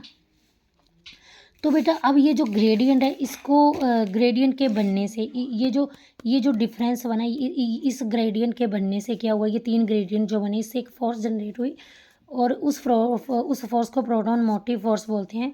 और ये फोर्स जो है प्रोटोन मोटिव फोर्स जो है ये क्या करेगी, ये जो है इस ग्रेडियंट को तोड़ेगी, ठीक है ना। तो इस ग्रेडियंट से जो फोर्स जनरेट हुई वो इस ग्रेडियंट को तोड़ेगी। अब बेटा जब प्रोटॉन जो है ना वो ल्यूमन से स्ट्रोमा में जाएंगे, ये प्रोटॉन F0 F1 के थ्रू स्ट्रोमा में गए तो इन्होंने क्या बनाया, इन्होंने ATP का फॉर्मेशन किया, ठीक है ना। अब ATP का फॉर्मेशन जब इन द प्रेजेंस ऑफ लाइट होता है तो electron in the presence of light जब ATP का फॉर्मेशन होता है तो इलेक्ट्रॉन इजेक्ट होता है। और मूवमेंट ऑफ इलेक्ट्रॉन जो है मूवमेंट ऑफ प्रोटॉन से ग्रेडियंट डेवलप होता है और उस ग्रेडियंट को ब्रेक करने के लिए प्रोटॉन मोटिव फोर्स की ज़रूरत पड़ती है, जिससे ATP का फॉर्मेशन होता है इनसाइड द क्लोरोप्लास्ट और उसको फोटोफॉस्फोरिलेशन बोलते हैं। तो मैंने आपको क्लियर कर दिया। अब हम देखेंगे कि प्रोटॉन ग्रेडियंट को डेवलप होने के लिए क्या रीज़न है। तो बेटा देखो क्या होता है कि वाटर स्प्लिट करता है टुवर्ड ल्यूमन। तो यहाँ पे हमने देखा वाटर मैंने इस डायग्राम से आपको एक्सप्लेन किया वो यहाँ पे है। तो मैंने सबसे पहले बताया कि क्या हुआ कि जैसे ही लाइट मिली PS2 को, तो वैसे इलेक्ट्रॉन इजेक्ट हुआ। वो इलेक्ट्रॉन फियोफाइटिन के पास गया, फियोफाइटिन से प्लास्टोक्वाइनिन के पास गया। जब फियोफाइटिन के पास इलेक्ट्रॉन गया तो जब जैसे लाइट पड़ी ना PS2 पे तो इलेक्ट्रॉन जो इजेक्ट हुआ ना, तो जो इलेक्ट्रॉन इजेक्ट हुआ PS2 में इलेक्ट्रॉन की कमी आ गई। अब PS2 को इलेक्ट्रॉन कहाँ से मिलेगा, तो वाटर की स्प्लिटिंग से PS2 को इलेक्ट्रॉन मिला, ठीक है ना। तो वाटर की स्प्लिटिंग कहाँ पे होगी, ल्यूमन की ओर होगी। वाटर की स्प्लिटिंग कहाँ पे होगी, ल्यूमन की होगी। अब ये बोलते जैसे कि इलेक्ट्रॉन जो है बेटा मैं डायग्राम के पास फेस करती हूँ कैमरा का और ये मैं आपको स्टोरी पढ़ के बता देती हूँ। अब देखो जैसे ही ये इलेक्ट्रॉन जो है ना, जैसे ये इलेक्ट्रॉन जो है एक मिनट, जैसे ये इलेक्ट्रॉन जो है फोटो सिस्टम से मूव करेगा। अब प्रोटॉन जो है वो स्ट्रोमा से कहाँ जाएंगे, प्रोटॉन जो है जैसे इलेक्ट्रॉन जो ना फोटो सिस्टम से मूव करेगा तो ये जो प्रोटॉन है ना स्ट्रोमा से कहाँ पे गई, यहाँ पे वाटर की स्प्लिटिंग हुई तो प्रोटॉन कहाँ पे जाएंगे, प्रोटॉन जो है वो ल्यूमन में गई, ठीक है ना, ल्यूमन में गए। अब क्या हुआ, ये क्यों हुआ, क्योंकि जो फियोफाइटिन है ना वो इलेक्ट्रॉन वो प्राइमरी एक्सेप्टर है। वो उसका काम क्या है, वो प्राइमरी एक्सेप्टर है किसका, इलेक्ट्रॉन का। तो वो इलेक्ट्रॉन को एक्सेप्ट करेगा, कहाँ से करेगा, मेम्ब्रेन की और टुवार्ड द ओटर, मतलब ये देखो ये फियोफाइटिन और मेम्ब्रेन के ओटर साइड में है ना, थाइरोइड की मेम्ब्रेन के ओटर साइड में। तो ये जो है वो इलेक्ट्रॉन को एक्सेप्ट करेगा, ठीक है। अब ये इलेक्ट्रॉन जो है ना इलेक्ट्रॉन कैरियर में नहीं जाएगा, ये हाइड्रोजन कैरियर में जाएगा। अब ये इलेक्ट्रॉन कैरियर में नहीं जाएगा, हाइड्रोजन कैरियर में जाएगा। अब प्लास्टोक्वाइनिन क्या करता है, प्लास्टोक्वाइनिन जो है ये रिमूव कर देता है H पॉजिटिव को स्ट्रोमा से, ठीक है। और ये देखो ये प्लास्टोक्वाइनिन ने क्या किया, H पॉजिटिव को स्ट्रोमा से रिमूव कर दिया और खुद का रिडक्शन करके PgOH2 बनाया, ठीक है। तो ये भी प्रोटॉन फिर ल्यूमन में चला गया, ठीक है ना। अब फिर क्या हुआ, फिर इलेक्ट्रॉन जो है ओनली कैरियर में जाएगा अब ये इलेक्ट्रॉन कैरियर में अब ये प्लास्टोक्वाइनिन, अब इलेक्ट्रॉन जो है इनर साइड ऑफ मेम्ब्रेन जाएगा, साइटोक्रोम B6F इलेक्ट्रॉन कैरियर में जाएगा। फिर इलेक्ट्रॉन जो है वो कहाँ पे जाएगा, प्लास्टोसाइनिन में जाएगा, जैसे कि मैंने आपको बताया। तो बेटा ये भी यहीं पर यही बोल रहा है, ठीक है। अब प्लास्टोसाइनिन से मैंने बताया कि फेरिडोक्सिन में है, फेरिडोक्सिन से FNR फेरिडोक्सिन NADP रिडक्टेज में इलेक्ट्रॉन गया, वहाँ पे NADP रिडक्टेज एंजाइम था, वो कहाँ पे था, स्टोमा के साइड में था, है ना, स्टोमा साइड ऑफ मेम्ब्रेन में था, ठीक है ना। अब मैंने आपको फिर बताया था कि वो जो इलेक्ट्रॉन है वो क्या करेगा, वो जो इलेक्ट्रॉन है जो कि PS1 से आया हुआ है, अब उसको अब बेटा देखो अब NADP जो है ना वहाँ पे, तो उसको जो है उसको प्रोटॉन की भी ज़रूरत पड़ेगी खुद को रिडक्शन करवाने के लिए। तो जिससे जब प्रोटॉन वो स्ट्रोमा से लेगा और खुद को रिडक्शन करवा के NADPH+ H पॉजिटिव बनाएगा। अब ये प्रोटॉन जो है ना ये स्ट्रोमा से रिमूव होकर ल्यूमन में चलेगी। अब देखो बेटा बार बार स्ट्रोमा में आपके पास वैसे ही प्रोटॉन की कंसनट्रेशन कम थी, अब स्ट्रोमा से प्रोटॉन जो है वो ल्यूमन में गए तो ल्यूमन में क्या होगा, प्रोटॉन की कंसनट्रेशन बढ़ जाएगी और pH की वैल्यू कम हो जाएगी। प्रोटॉन की और स्ट्रोमा में प्रोटॉन की कंसनट्रेशन कम हो जाएगी तो ल्यूमन में प्रोटॉन की कंसनट्रेशन ज़्यादा है, स्ट्रोमा में प्रोटॉन की कंसनट्रेशन कम है तो जिससे क्या होगा, प्रोटॉन ग्रेडियंट बनेगा। और यहाँ पे जो है पीएच, प्रोटॉन की ल्यूमन में प्रोटॉन की कंसनट्रेशन बढ़ने से पीएच कम हो गया, और स्ट्रोमा में प्रोटॉन की कंसनट्रेशन कम होने से पीएच ज़्यादा हो गया, तो जिससे पीएच ग्रेडियंट देखने को मिलेगा। ठीक है, फिर अंदर पॉजिटिव ज़्यादा होगा, बाहर अंदर प्रोटॉन ज़्यादा होंगे तो पॉजिटिव हो जाएगा, बाहर प्रोटॉन कम होंगे तो नेगेटिव हो जाएगा, जिससे इलेक्ट्रोकेमिकल ग्रेडियंट डिवेलप होगा। ठीक है ना। अब 3 तरह के ग्रेडियंट डिवेलप हो गए यहाँ से, प्रोटॉन ग्रेडियंट, पीएच ग्रेडियंट और इलेक्ट्रोकेमिकल ग्रेडियंट। इन तीनों ग्रेडियंट से क्या होगा, प्रोटॉन मोटिव फोर्स डेवलप करेगी, और ये फोर्स जो है वो क्या करेगी, ये जो है इन ग्रेडियंट को ब्रेक करेगी, और ये क्या करेगी, ल्यूमन से जो प्रोटॉन है वो F0 F1 के थ्रू जो है वो कहाँ पे जाएंगे, स्ट्रोमा में जाएंगे, और एटीपी के, जिससे कि क्या होगा कि एटीपी सिंथेटेज एंजाइम की हेल्प से जो है ये ग्रेडियंट नहीं, जिससे क्या होगा कि ग्रेडियंट टूट जाएगा, और एटीपी सिंथेटेज की एंजाइम की हेल्प से जो वो एटीपी बनेगा। ठीक है ना। तो ये ब्रेक डाउन कैसे हुआ, ये जब प्रोटॉन जो है वो ल्यूमन से स्ट्रोमा की तरफ जाने लगे। अब ये देखो, ये इस एटीपी मशीनरी, अब मैंने आपको ये मशीनरी बताई थी ना, यहाँ पे ये एटीपी मशीनरी है, ये देखो ये एटीपी मशीनरी है। ये जो F0 है वो थाइलेकोइड मेम्ब्रेन के अंदर है, एम्बेडेड है थाइलेकोइड मेम्ब्रेन में, और F1 जो है वो मतलब ये कहाँ पे है, F1 ये toward the outer side of thylakoid membrane. ठीक है, तो यहाँ पे देखो ये F0 क्या है, ये बेस में है, और ये बेस है। F0 क्या है, बेस है ना, F0 क्या है, ये बेस है, यहाँ पे देख सकते हो। F0 क्या है, बेस है, और F1 क्या है, हेड है। ठीक है ना। अब ये F1 हेड पीस है। ठीक है ना, F1 क्या हेड पीस, और हेड में क्या एटीपी सिंथेटेज एंजाइम प्रेजेंट है। अब F0 जो है वो थाइलेकोइड मेम्ब्रेन के अंदर एम्बेडेड है, और F1 जो है वो कहाँ पे है, थाइलेकोइड के बाहर की ओर है। F1 थाइलेकोइड के बाहर की ओर है। ठीक है ना। अब F0 जो है वो ट्रांस मेम्ब्रेन चैनल बनाता है। F0 क्या बनाता है, एक ऐसा चैनल बनाता है जहाँ से प्रोटॉन जो है वो ल्यूमन से स्ट्रोमा की ओर बनाते हैं। तो F0 एक चैनल बनाता है जहाँ से प्रोटॉन ल्यूमन से स्ट्रोमा की ओर बना जाते हैं। अब बेटा प्रोटॉन का मूवमेंट कहाँ से होता है, ल्यूमन से स्ट्रोमा में प्रोटॉन का मूवमेंट होता है, जिससे आपको ना CF1 में एक कंफर्मेशनल चेंज देखने को मिलेगा। ठीक है, और F1 में क्या होता है, एटीपी सिंथेटेज एंजाइम होता है जो कि एटीपी की फॉर्मेशन करता है।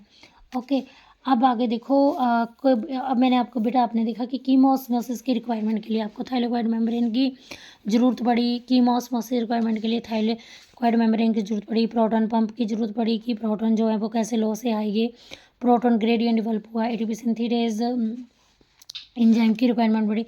अब एनर्जी जो है, एनर्जी पंप करती है प्रोटॉन को अक्रॉस अ मेम्ब्रेन। ठीक है, और टू क्रिएट अ ग्रेडियंट और high concentration of proton with in thylakoid lumen and ATP synthetase. अब हमने देखा कि एटीपी सिंथेटेज एंजाइम कहाँ पे था, वो कहाँ पे था, वहाँ उसमें F0 चैनल होता है। एटीपी सिंथेटेज के पास एटीपी सिंथेटेज जो था वो F1 में था, आई थिंक, है ना। तो एटीपी सिंथेटेज के पास F0 चैनल था, और उसने क्या किया, प्रोटॉन का डिफ्यूज़न दोबारा, मतलब diffusion of proton back across membrane, this release enough energy to activate ATP synthetase enzyme that catalyse the formation of ATP. तो मैंने क्या बोला, एटीपी सिंथेटेज के पास F0 चैनल होता है, जिससे मतलब कि प्रोटॉन का डिफ्यूज़न होता है बैक अक्रॉस द मेम्ब्रेन, और ये इतनी ज़्यादा एनर्जी जो है रिलीज़ करता है जिससे कि एटीपी सिंथेटेज एंजाइम एक्टिवेट हो जाता है, और जिससे कि एटीपी बनता है। ठीक है, अब लाइट रिएक्शन का बेटा ऑब्जेक्टिव क्या, लाइट रिएक्शन का ऑब्जेक्टिव है एटीपी और NADPH को बनाना। ठीक है, अब इस NADH के साथ जो है, इस NADPH के साथ जो है मूवमेंट ऑफ इलेक्ट्रॉन। अब यहाँ पे देखो, एक मिनट। तो बेटा ये जो मैंने कहानी लिखी, इसका मतलब यही है कि मैंने जो आपको बोला कि जो लाइट रिएक्शन होती है वो कहाँ पे होती है, वो थाइलेकोइड की मेम्ब्रेन है वहाँ पे होती है, और लाइट रिएक्शन में एटीपी और NADPH बनता है। और एटीपी कैसे बनता है, जब प्रोटॉन जो है वो F0 और F1 के थ्रू जो है वो वहाँ पे आते हैं ना, जो एटीपी मशीनरी F0 F1 के थ्रू जो है वो आपके जो स्ट्रोमा में आते हैं, तो जिससे एटीपीएज एंजाइम एक्टिवेट हो जाता है, और जिससे एटीपी का फॉर्मेशन होता है। ठीक है ना। तो क्या बोलते हैं, और हमने देखा ना, जब इलेक्ट्रॉन मूव कर रहा था तो फिर NADPH का भी फार्मेशन हुआ था, जब उसके NAD पॉजिटिव की रिडक्शन हुई थी, तो लाइट रिएक्शन में ATP और NADPH का फार्मेशन होता है। अब यहाँ पे डार्क रिएक्शन आपको पता है कहाँ पे होती है, स्ट्रोमल लैमेले में होती है ना, स्ट्रोमा में होती है ना डार्क रिएक्शन। तो वहाँ पे जो है वो ATP का फार्मेशन होता है, और जिससे क्या होता है कि ATP का फार्मेशन होता है, और ये जो स्ट्रोमा में, और जिससे क्या होता है वो कार्बन डाइऑक्साइड की फिक्सेशन करता है, जिससे शुगर बनता है, ठीक है। अब आगे है इलेक्ट्रॉन कैरियर है फियोफाइटिन। तो जो फियोफाइटिन होता है वो थाइलेकोइड मेम्ब्रेन के बाहर होता है, और फियोफाइटिन जो है वो पानी में घुल जाता है, ठीक है। फियोफाइटिन जो है वो थाइलेकोइड मेम्ब्रेन के बाहर होता है, ये वाटर सॉल्युबल होता है, ठीक है ना।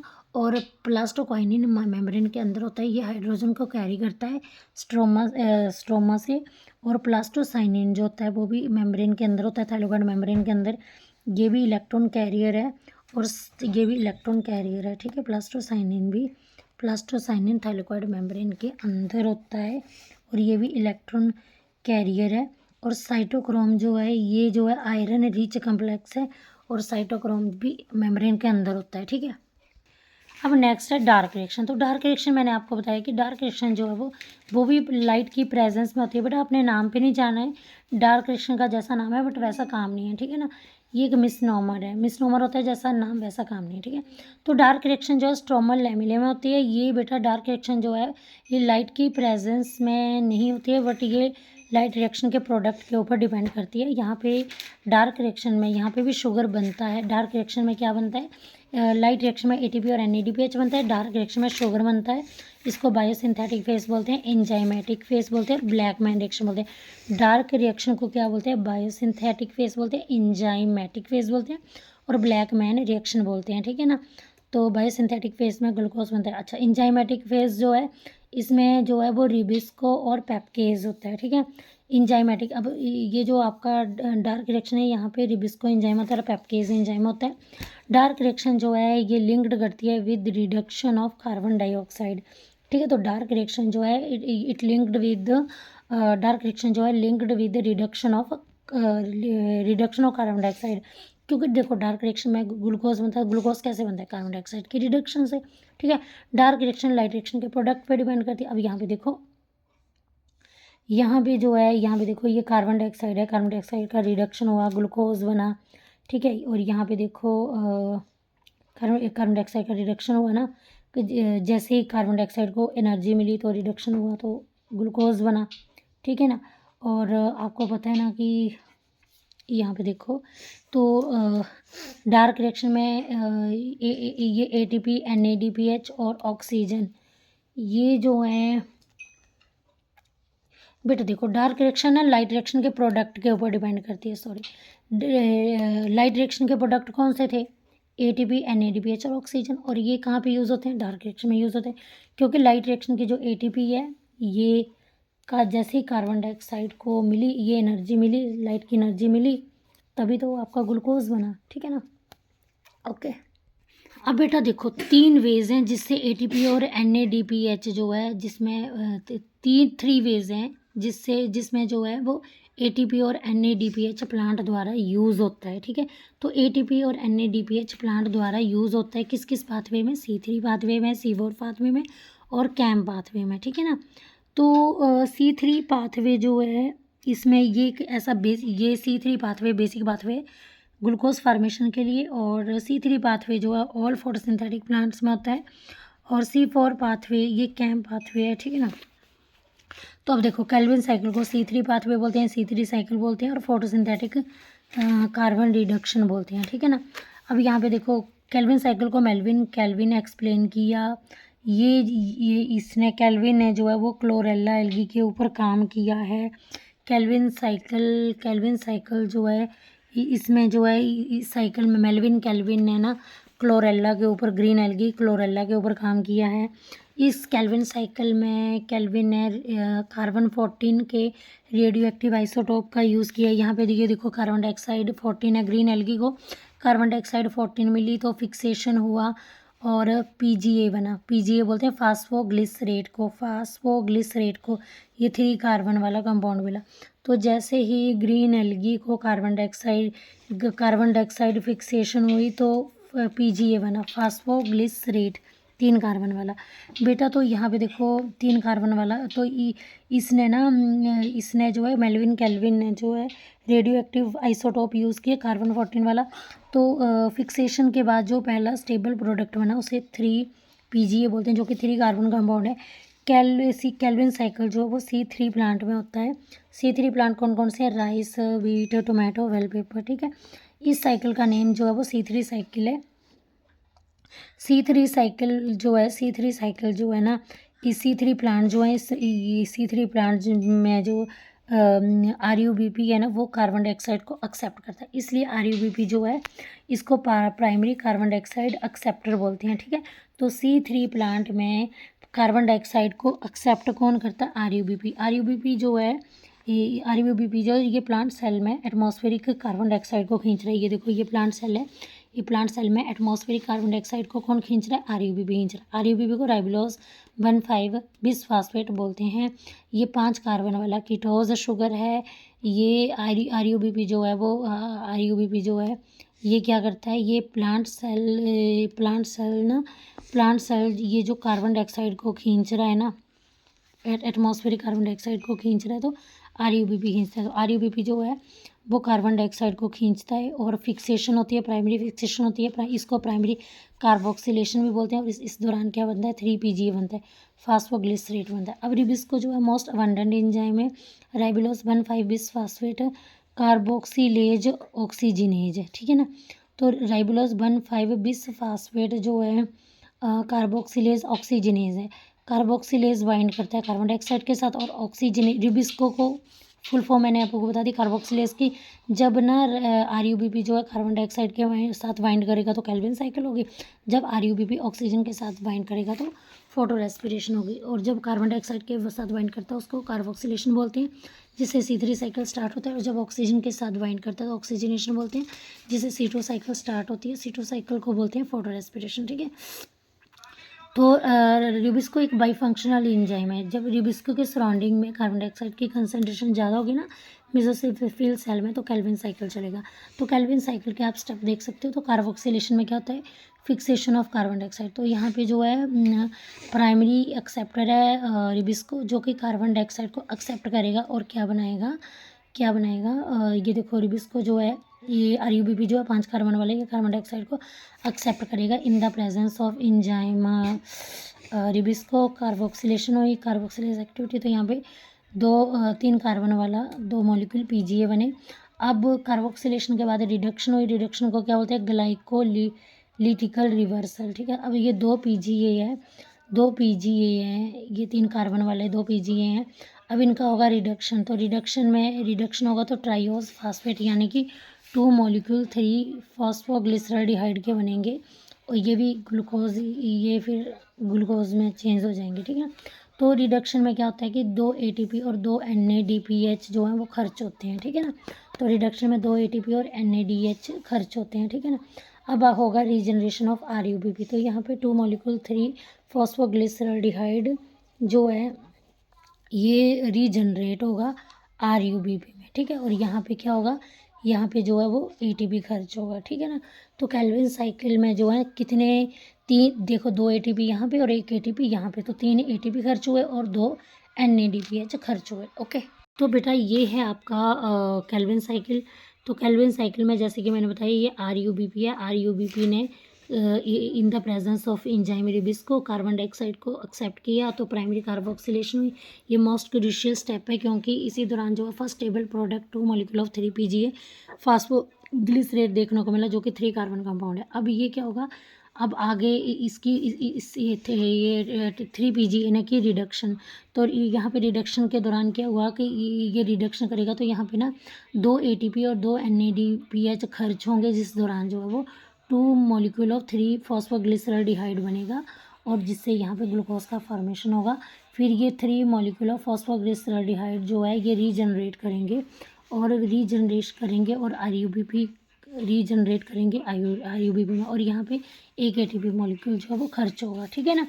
तो ये बेटा सेकंड मोस्ट क्रूशियल स्टेप है रीजनरेशन जो है, ठीक है। अच्छा, अब यहाँ पे देखो, एक कार्बन डाइऑक्साइड बनने के लिए हमें एक बार केल्विन साइकिल चलाना पड़ा, तो एक केल्विन साइकिल के लिए 3 एटीपी और 2 एनएडीपीएच की हमें ज़रूरत पड़ी। तो अगर आपने ग्लूकोज़ बनाना है तो ग्लूकोज़ में 6 कार्बन डाइऑक्साइड होते हैं, तो 6 कार्बन डाइऑक्साइड के लिए 6 बार केल्विन साइकिल चलाना पड़ेगा। तो यहाँ पे 3 को 6 से और 2 को भी 6 से आपने मल्टीप्लाई कर देनी है। तो एक ग्लूकोज बनाने के लिए आपको देखो यहाँ पे 6 18 और 6 दूनी 12, तो 18 एटीपी और 12 एनएडीपीएच की ज़रूरत पड़ेगी, ठीक है ना। अब तो बेटा बाकी आपको पता ही है, साइक्लिक में एटीपी फॉर्मेशन होता है, नॉन साइक्लिक में ऑक्सीजन एटीपी और एनएडीपीएच का फॉर्मेशन होता है, ठीक है ना। बाकी आपको पता ही है कि अगर आपने एक केल्विन साइकिल के लिए 2 एटीपी 3 एटीपी और 2 एनएडीपीएच खर्च होते हैं, और एक ग्लूकोज बनाने के लिए 18 एटीपी और 12 एनएडीपीएच की रिक्वायरमेंट होती है। अब फोटो रेस्पिरेशन जो है, आपको पता है C3 प्लांट जो होते हैं ना, ये इनमें ना मेन एंजाइम कौन सा होता है, प्राइमरी कार्बोक्सिलेशन के लिए रिबिस्को होता है, जो कि ये जो फोटो रेस्पिरेशन होता है, ये कहाँ पे होता है, मेन एंजाइम फॉर रिबिस्को, ये भी mesophyll cell of C3 plant में पाए जाते हैं। अभी मैंने आपको जैसे कि बताया, फोटो रेस्पिरेशन में क्या होता है कि RUBP जो है वो ऑक्सीजन से रिएक्ट करता है, तो in the presence of enzyme rubisco oxygenase, और क्या बनता है, फास्फोग्लाइकोलेट बनता है और 1 PGA बनता है, ठीक है ना। तो आपको पता है बेटा, PGA जो है वो एक PGA कभी भी ग्लूकोज नहीं बनाएगा, 2 PGA हमेशा ग्लूकोज को बनाते हैं, ठीक है ना। तो यहाँ पे हमने देखा था RUBP की कार्बोक्सिलेशन हुई थी कार्बन डाइऑक्साइड से, तो 2 PGA बने थे, तो 2 PGA तो ये शुगर बनाते हैं, ठीक है ना, ठीक है। तो शुगर जो है वो PGA का यूज़ करके प्लांट के अंदर शुगर बना रहे थे, ठीक है ना। तो ये क्या करते हैं, ये 2 PGA जो है वो PGA का यूज़ करके जो है प्लांट के अंदर, ये 2 PGA जो है प्लांट के अंदर शुगर बनाते हैं। अब 1 PGA, यहाँ पे देखो मैंने बोला कि RUBP की ऑक्सीजनेशन होती है in the presence of enzyme rubisco oxygenase of phosphoglycolate, और 1 PGA बनता है। तो 1 PGA कभी भी ग्लूकोज नहीं बनाता, 2 PGA ग्लूकोज बनाता है। फोटो रेस्पिरेशन को C2 साइकिल बोलते हैं, ग्लाइकोलेट मेटाबॉलिज्म भी बोलते हैं, क्योंकि इस दौरान जो है फास्फोग्लाइकोलेट बना है।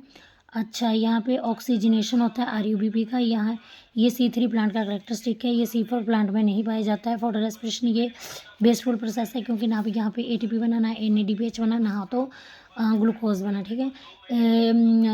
Instead ATP use with the utilisation of carbon dioxide, तो 25%। तो बेटा यहाँ पे देखो, तो मैंने क्या बोला कि इसकी अपेक्षा ना कि ATP जो यूज़ होता है ना, यूज़ होता है carbon with utilisation of carbon dioxide, तो वो 25% ATP लॉस्ट हो जाता है। अब कंडीशन क्या चाहिए होती है फोटो रेस्पिरेशन के लिए, तो टेम्परेचर ज़्यादा होना चाहिए, लाइट इंटेंसिटी भी ज़्यादा होनी चाहिए, कार्बन डाइऑक्साइड की कंसनट्रेशन कम होगी और ऑक्सीजन की ज़्यादा होगी, तभी फोटो रेस्पिरेशन हो पाएगा। तो फोटो रेस्पिरेशन के लिए यहाँ पे 3 सेल ऑर्गेनेलिज की ज़रूरत पड़ती है, क्लोरोप्लास्ट, पेरोक्सिसोम, माइटोकॉन्ड्रिया। ये है क्लोरोप्लास्ट, ये है पेरोक्सिसोम और ये माइटोकॉन्ड्रिया। अब यहाँ पे क्या होगा कि RUBP के सराउंडिंग में ऑक्सीजन की कंसनट्रेशन ज़्यादा है, तो RUBP ऑक्सीजन से रिएक्ट करेगा, फास्फोग्लाइकोलेट बनेगा और एक मॉलिक्यूल PGA बनेगा। अब फास्फोग्लिसरेट बनेगा। अब यहाँ से जो है फास्फेट रिमूव हो जाएगा और ग्लाइकोलेट बनेगा। ग्लाइकोलेट अब क्लोरोप्लास्ट से कहाँ पे आएगा, पेरोक्सिसोम में आएगा, ठीक है। पेरोक्सिसोम में ग्लाइकोलेट जो है वो यहाँ पे ऑक्सीजन ऐड होगा, ठीक है ना। यहाँ पे याद रखना, यहाँ पे ऑक्सीजन ऐड होगा पेरोक्सिसोम में, और फिर ग्लाइओक्सिलेट और H2O2 बनेगा, और H2O2 जो है वो ऑक्सीडेज एंजाइम की प्रेजेंस में जो है वो H2O और O2 में टूट जाएगा, ठीक है ना। तो जो ऑक्सीजन ऐड हुआ वो यहाँ पे रिलीज़ भी हो गया, है ना। अब ये यहाँ पे अमोनिया ऐड होगा पेरोक्सिसोम में, और जैसे ही ग्लाइकोजिलेट में अमोनिया ऐड हुआ तो ग्लाइसिन बन गया, ग्लाइसिन अब माइटोकॉन्ड्रिया में गया। अब ग्लाइसिन से अमोनिया भी निकल गया, और यहाँ पे डीकार्बोक्सिलेशन हुई, कार्बन डाइऑक्साइड का भी लॉस हो गया, अमोनिया का भी लॉस हो गया, और यहाँ पे फिर NAD की रिडक्शन हुई, NADH बना, और फिर उसके बाद सिराइन बन गया। सिराइन अब पेरोक्सिसोम में जाएगा और हाइड्रोक्सी पाइरूवेट बनाएगा, और हाइड्रोक्सी पाइरूवेट से ग्लिसरेट बनेगा। अब ये हाइड्रोक्सी पाइरूवेट से ग्लिसरेट बना। अब ये ग्लिसरेट जो है वो क्लोरोफिल के पास जाएगा, और यहाँ पे जो है वो ATP खर्च होगा, और एक फास्फोग्लिसरेट बन गया। अभी एक पीजीए और जिससे कि शुगर का निर्माण हो जाएगा और ये पीजीए जो है पीसीआर साइकिल में जाएगा और आरयूबीपी को रीजनरेट करेगा। तो इसी को C2 साइकिल बोलते हैं। ये एक वेस्टफुल प्रोसेस है क्योंकि यहाँ पे ना कार्बन डाइऑक्साइड बन रहा है, क्योंकि कार्बन डाइऑक्साइड का भी देखो यहाँ पे लॉस हो रहा है। यहाँ पे कोई फूड नहीं बन रहा है क्योंकि यहाँ पे 1 पीजी है, तो 1 पीजी फूड नहीं बना सकता है। अगर बनेगा भी तो काफ़ी मतलब वेस्टफुल प्रोसेस से बनेगा, है ना। ना यहाँ पे एटीपी बन रहा है, ना NADPH बन रहा है, क्योंकि यहाँ पे एटीपी भी खर्च हो रही है, ठीक है। तो बेटा देखो अब यहाँ से क्वेश्चन कैसे आ सकते हैं कि ऑक्सीजन कंज्यूम किस स्टेप में। तो हमने देखा क्लोरोप्लास्ट में भी ऑक्सीजन खर्च हुई और प्रोक्सिसोम में भी हुई, है ना। प्रोक्सिसोम में भी ऑक्सीजन कंज्यूम हुई, सॉरी खर्च नहीं कंज्यूम हुई। तो प्रोक्सिसोम में भी ऑक्सीजन कंज्यूम हुई, है ना। और लेकिन नेट ऑक्सीजन पूछें तो क्योंकि अगर वहाँ पे ऑक्सीजन कंज्यूम हुई ना प्रोक्सिसोम में, बट वहाँ पे ऑक्सीजन का लॉस भी हुआ क्योंकि H2O2 बना ना, फिर H2O2 ऑक्सीडेज एंजाइम की प्रेजेंस में टूट गया तो ऑक्सीजन जो है वो रिलीज़ भी होगी, ठीक है ना। तो इसका मतलब कि नेट ऑक्सीजन जो है वो क्लोरोप्लास्ट में कंज्यूम हुई, ठीक है ना। और कार्बन डाइऑक्साइड का लॉस्ट कहाँ पे होगा, माइटोकॉन्ड्रिया में। तो माइटोकॉन्ड्रिया में हमने देखा अमोनिया भी लॉस्ट हो गया, कार्बन डाइऑक्साइड भी लॉस्ट हो गया, है ना। और एटीपी का खर्चा कहाँ पे हुआ ज़्यादा, तो एटीपी स्पेंड कहाँ पे हुई, क्लोरोप्लास्ट में। हमने देखा ना जब यहाँ पे देखो जब यहाँ पे है ग्लिसरेट से पीजीए बना तो यहाँ पे एटीपी खर्च हुई। तो ग्लिसरेट से पीजीए बनने में एटीपी खर्च हुई। ओके, अब यहाँ पे बेटा देखो ये PYQ है जो C3 साइकिल है, इसको रिडक्टिव साइकिल भी बोलते हैं, रिडक्टिव पेंटोज फास्फेट साइकिल भी बोलते हैं, ठीक है। इसको कार्बन डाइऑक्साइड क्योंकि इसको रिडक्टिव साइकिल क्यों बोलते हैं, रिडक्टिव पेंटोज फास्फेट साइकिल क्यों बोलते हैं, क्योंकि ये कार्बन डाइऑक्साइड रिडक्शन साइकिल है। C3 साइकिल जो है इसमें जो है रिबिस्को और RUBP बनता है। RUBP कार्बन डाइऑक्साइड को एक्सेप्ट करता है और रिबिस्को जो है वो कार्बोक्सिलेशन एंजाइम है। और फोटो रेस्पिरेशन जो है वो C3 प्लांट में होती है। फोटो रेस्पिरेशन C3 प्लांट में होती है, फोटो रेस्पिरेशन C3 प्लांट में होती है। RUBP जो है वो क्या है, कीटोज शुगर है, 5 कार्बन वाला कंपाउंड है। ये बेटा सभी PYQ आए हुए हैं। C3 प्लांट जो है टेम्परेट एरिया में पाया जाता है और ATP और NADPH इनकी रिक्वायरमेंट होती है during conversion of PGA। ATP और NADPH की ज़रूरत मतलब खर्च होते हैं जब PGA से PGAL बनता है, फॉस्फोग्लिसरेट से फास्फोग्लिसरल्डिहाइड बनता है C3 साइकिल में। अच्छा, each RUBP regeneration of each RUBP in C3 cycle required 1 ATP। तो बेटा जब हम RUBP की रीजनरेशन करते हैं तो हमें कितने ATP की ज़रूरत पड़ती है, गैल्वेन साइकिल में 1 ATP की ज़रूरत पड़ती है। तो बेटा इस तरह से ये क्वेश्चन आए हुए हैं किसी भी कॉम्पिटिटिव एग्जाम में। तो C4 साइकिल को C4 पाथवे भी बोलते हैं, इसको H-SLAC पाथवे भी बोलते हैं क्योंकि इसको H-SLAC ने डिस्कवर किया था। और ये जो है वो ड्राई ट्रॉपिकल एरिया में पाए जाते हैं जहाँ पे समर बड़ी ज़्यादा होती है, विंटर नहीं होती है। और ये C4 प्लांट कौन कौन से हैं, C4 प्लांट में डाइमॉर्फिक क्लोरोप्लास्ट होता है। C4 प्लांट जैसे शुगर केन हो गया, सोरगम हो गया, मेज़ हो गया। और इसकी जो है C4 प्लांट की ना स्पेशल एनाटॉमी होती है, यहाँ पे ना क्रेंज एनाटॉमी बोलते हैं, C4 प्लांट में पाई जाती है। क्रेंज मतलब रेथ कवरिंग। जैसे यहाँ पे देखो क्रेंज एनाटॉमी मतलब कि जो ये जो वेस्कुलर बंडल है ये surrounded by bundle sheath cell. तो यहाँ पे बंडल शीथ सेल के सेवरल लेयर्स हैं।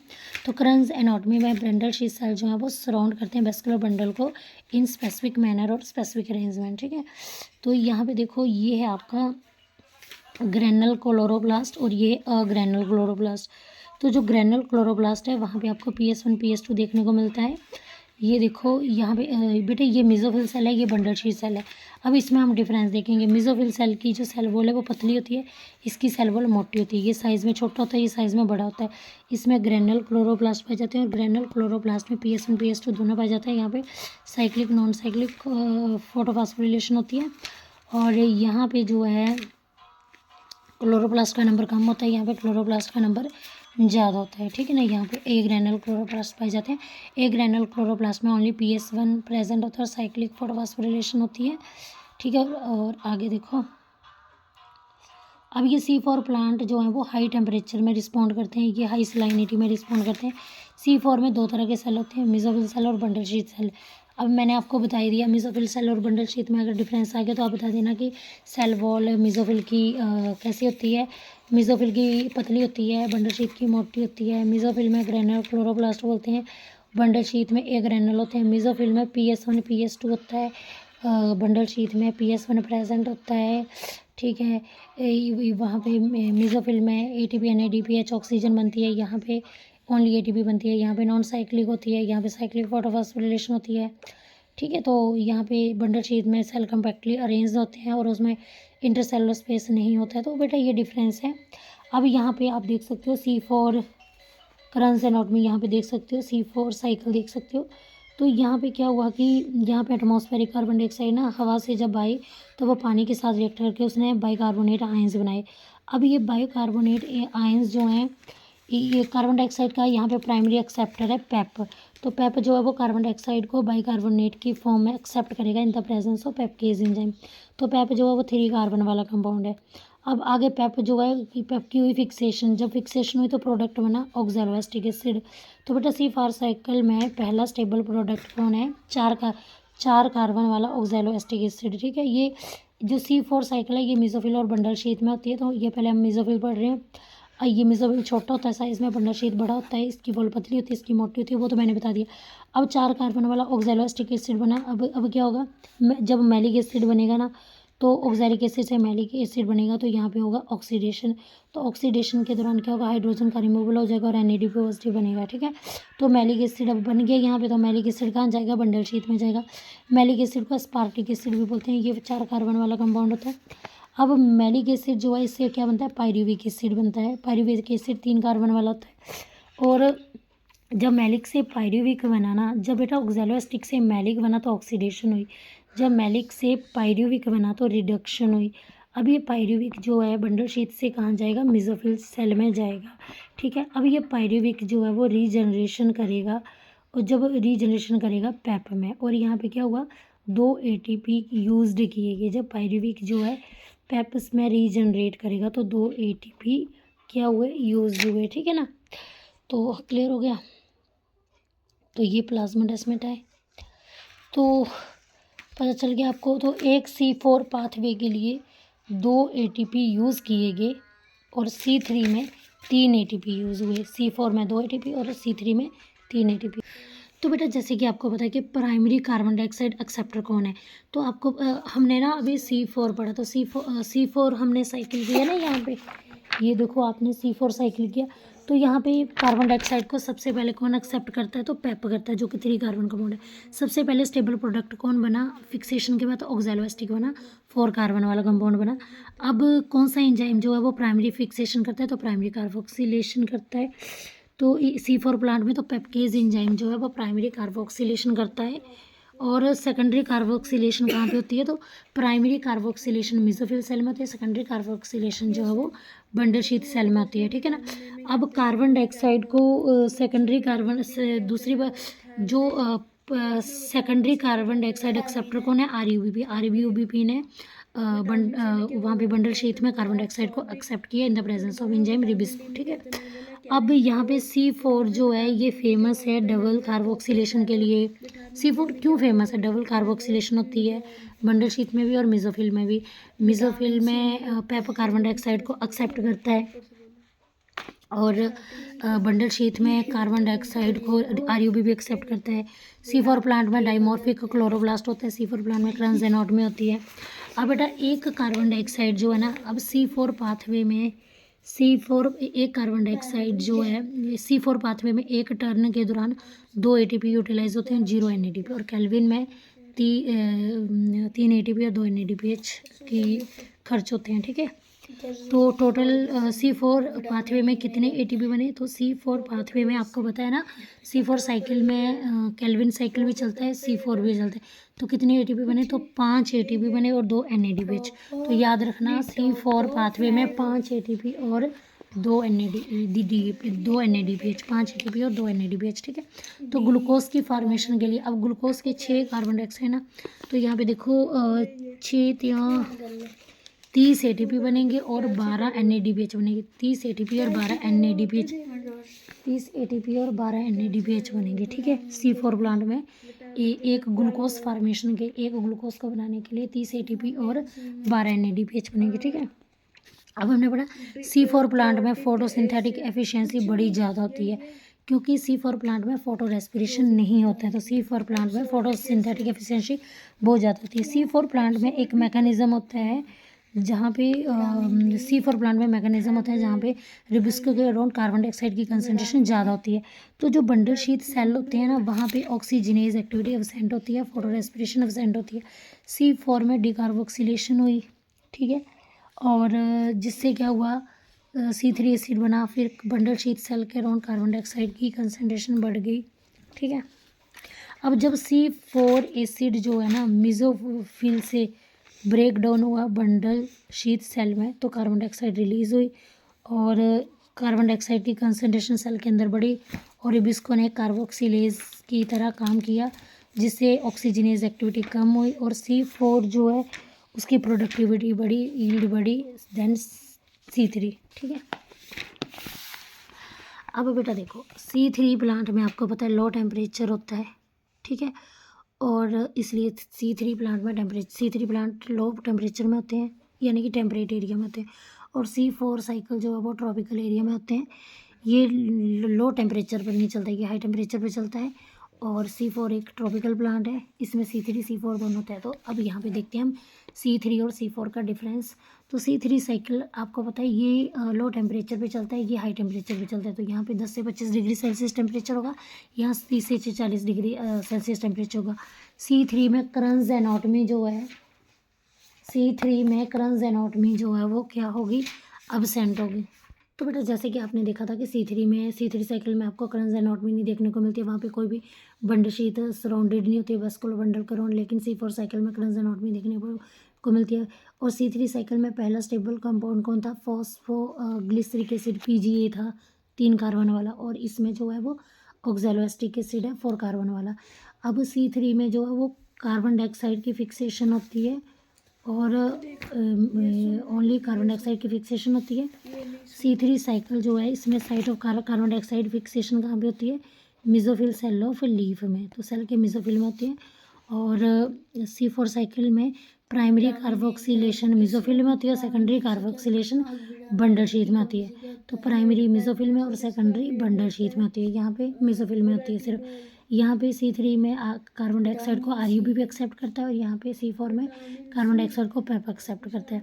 यहाँ पे रिबिस्को एंजाइम कार्बोक्सिलेशन के लिए और यहाँ पे पेप कार्बोक्सिलेज और रिबिस्को एंजाइम है कार्बोक्सिलेशन के लिए, ठीक है। यहाँ पे फोटो रेस्पिरेशन प्रेजेंट होती है, यहाँ पे एब्सेंट होती है। यहाँ पे प्रोडक्टिविटी कम होती है फोटो रेस्पिरेशन के कारण, यहाँ पे हाई प्रोडक्टिविटी होती है क्योंकि फोटो रेस्पिरेशन एब्सेंट होती है, ठीक है। अब आगे है तो बेटा ये जैसे कि हमारा फोटोसिंथेसिस वाला चैप्टर कंप्लीट हुआ, तो अब जो थोड़ा सा टॉपिक बचा है वो हम नेक्स्ट वीडियो में करेंगे। Bye bye, have a nice day. अगर आपको मेरी वीडियो पसंद आया हो तो please do subscribe my channel.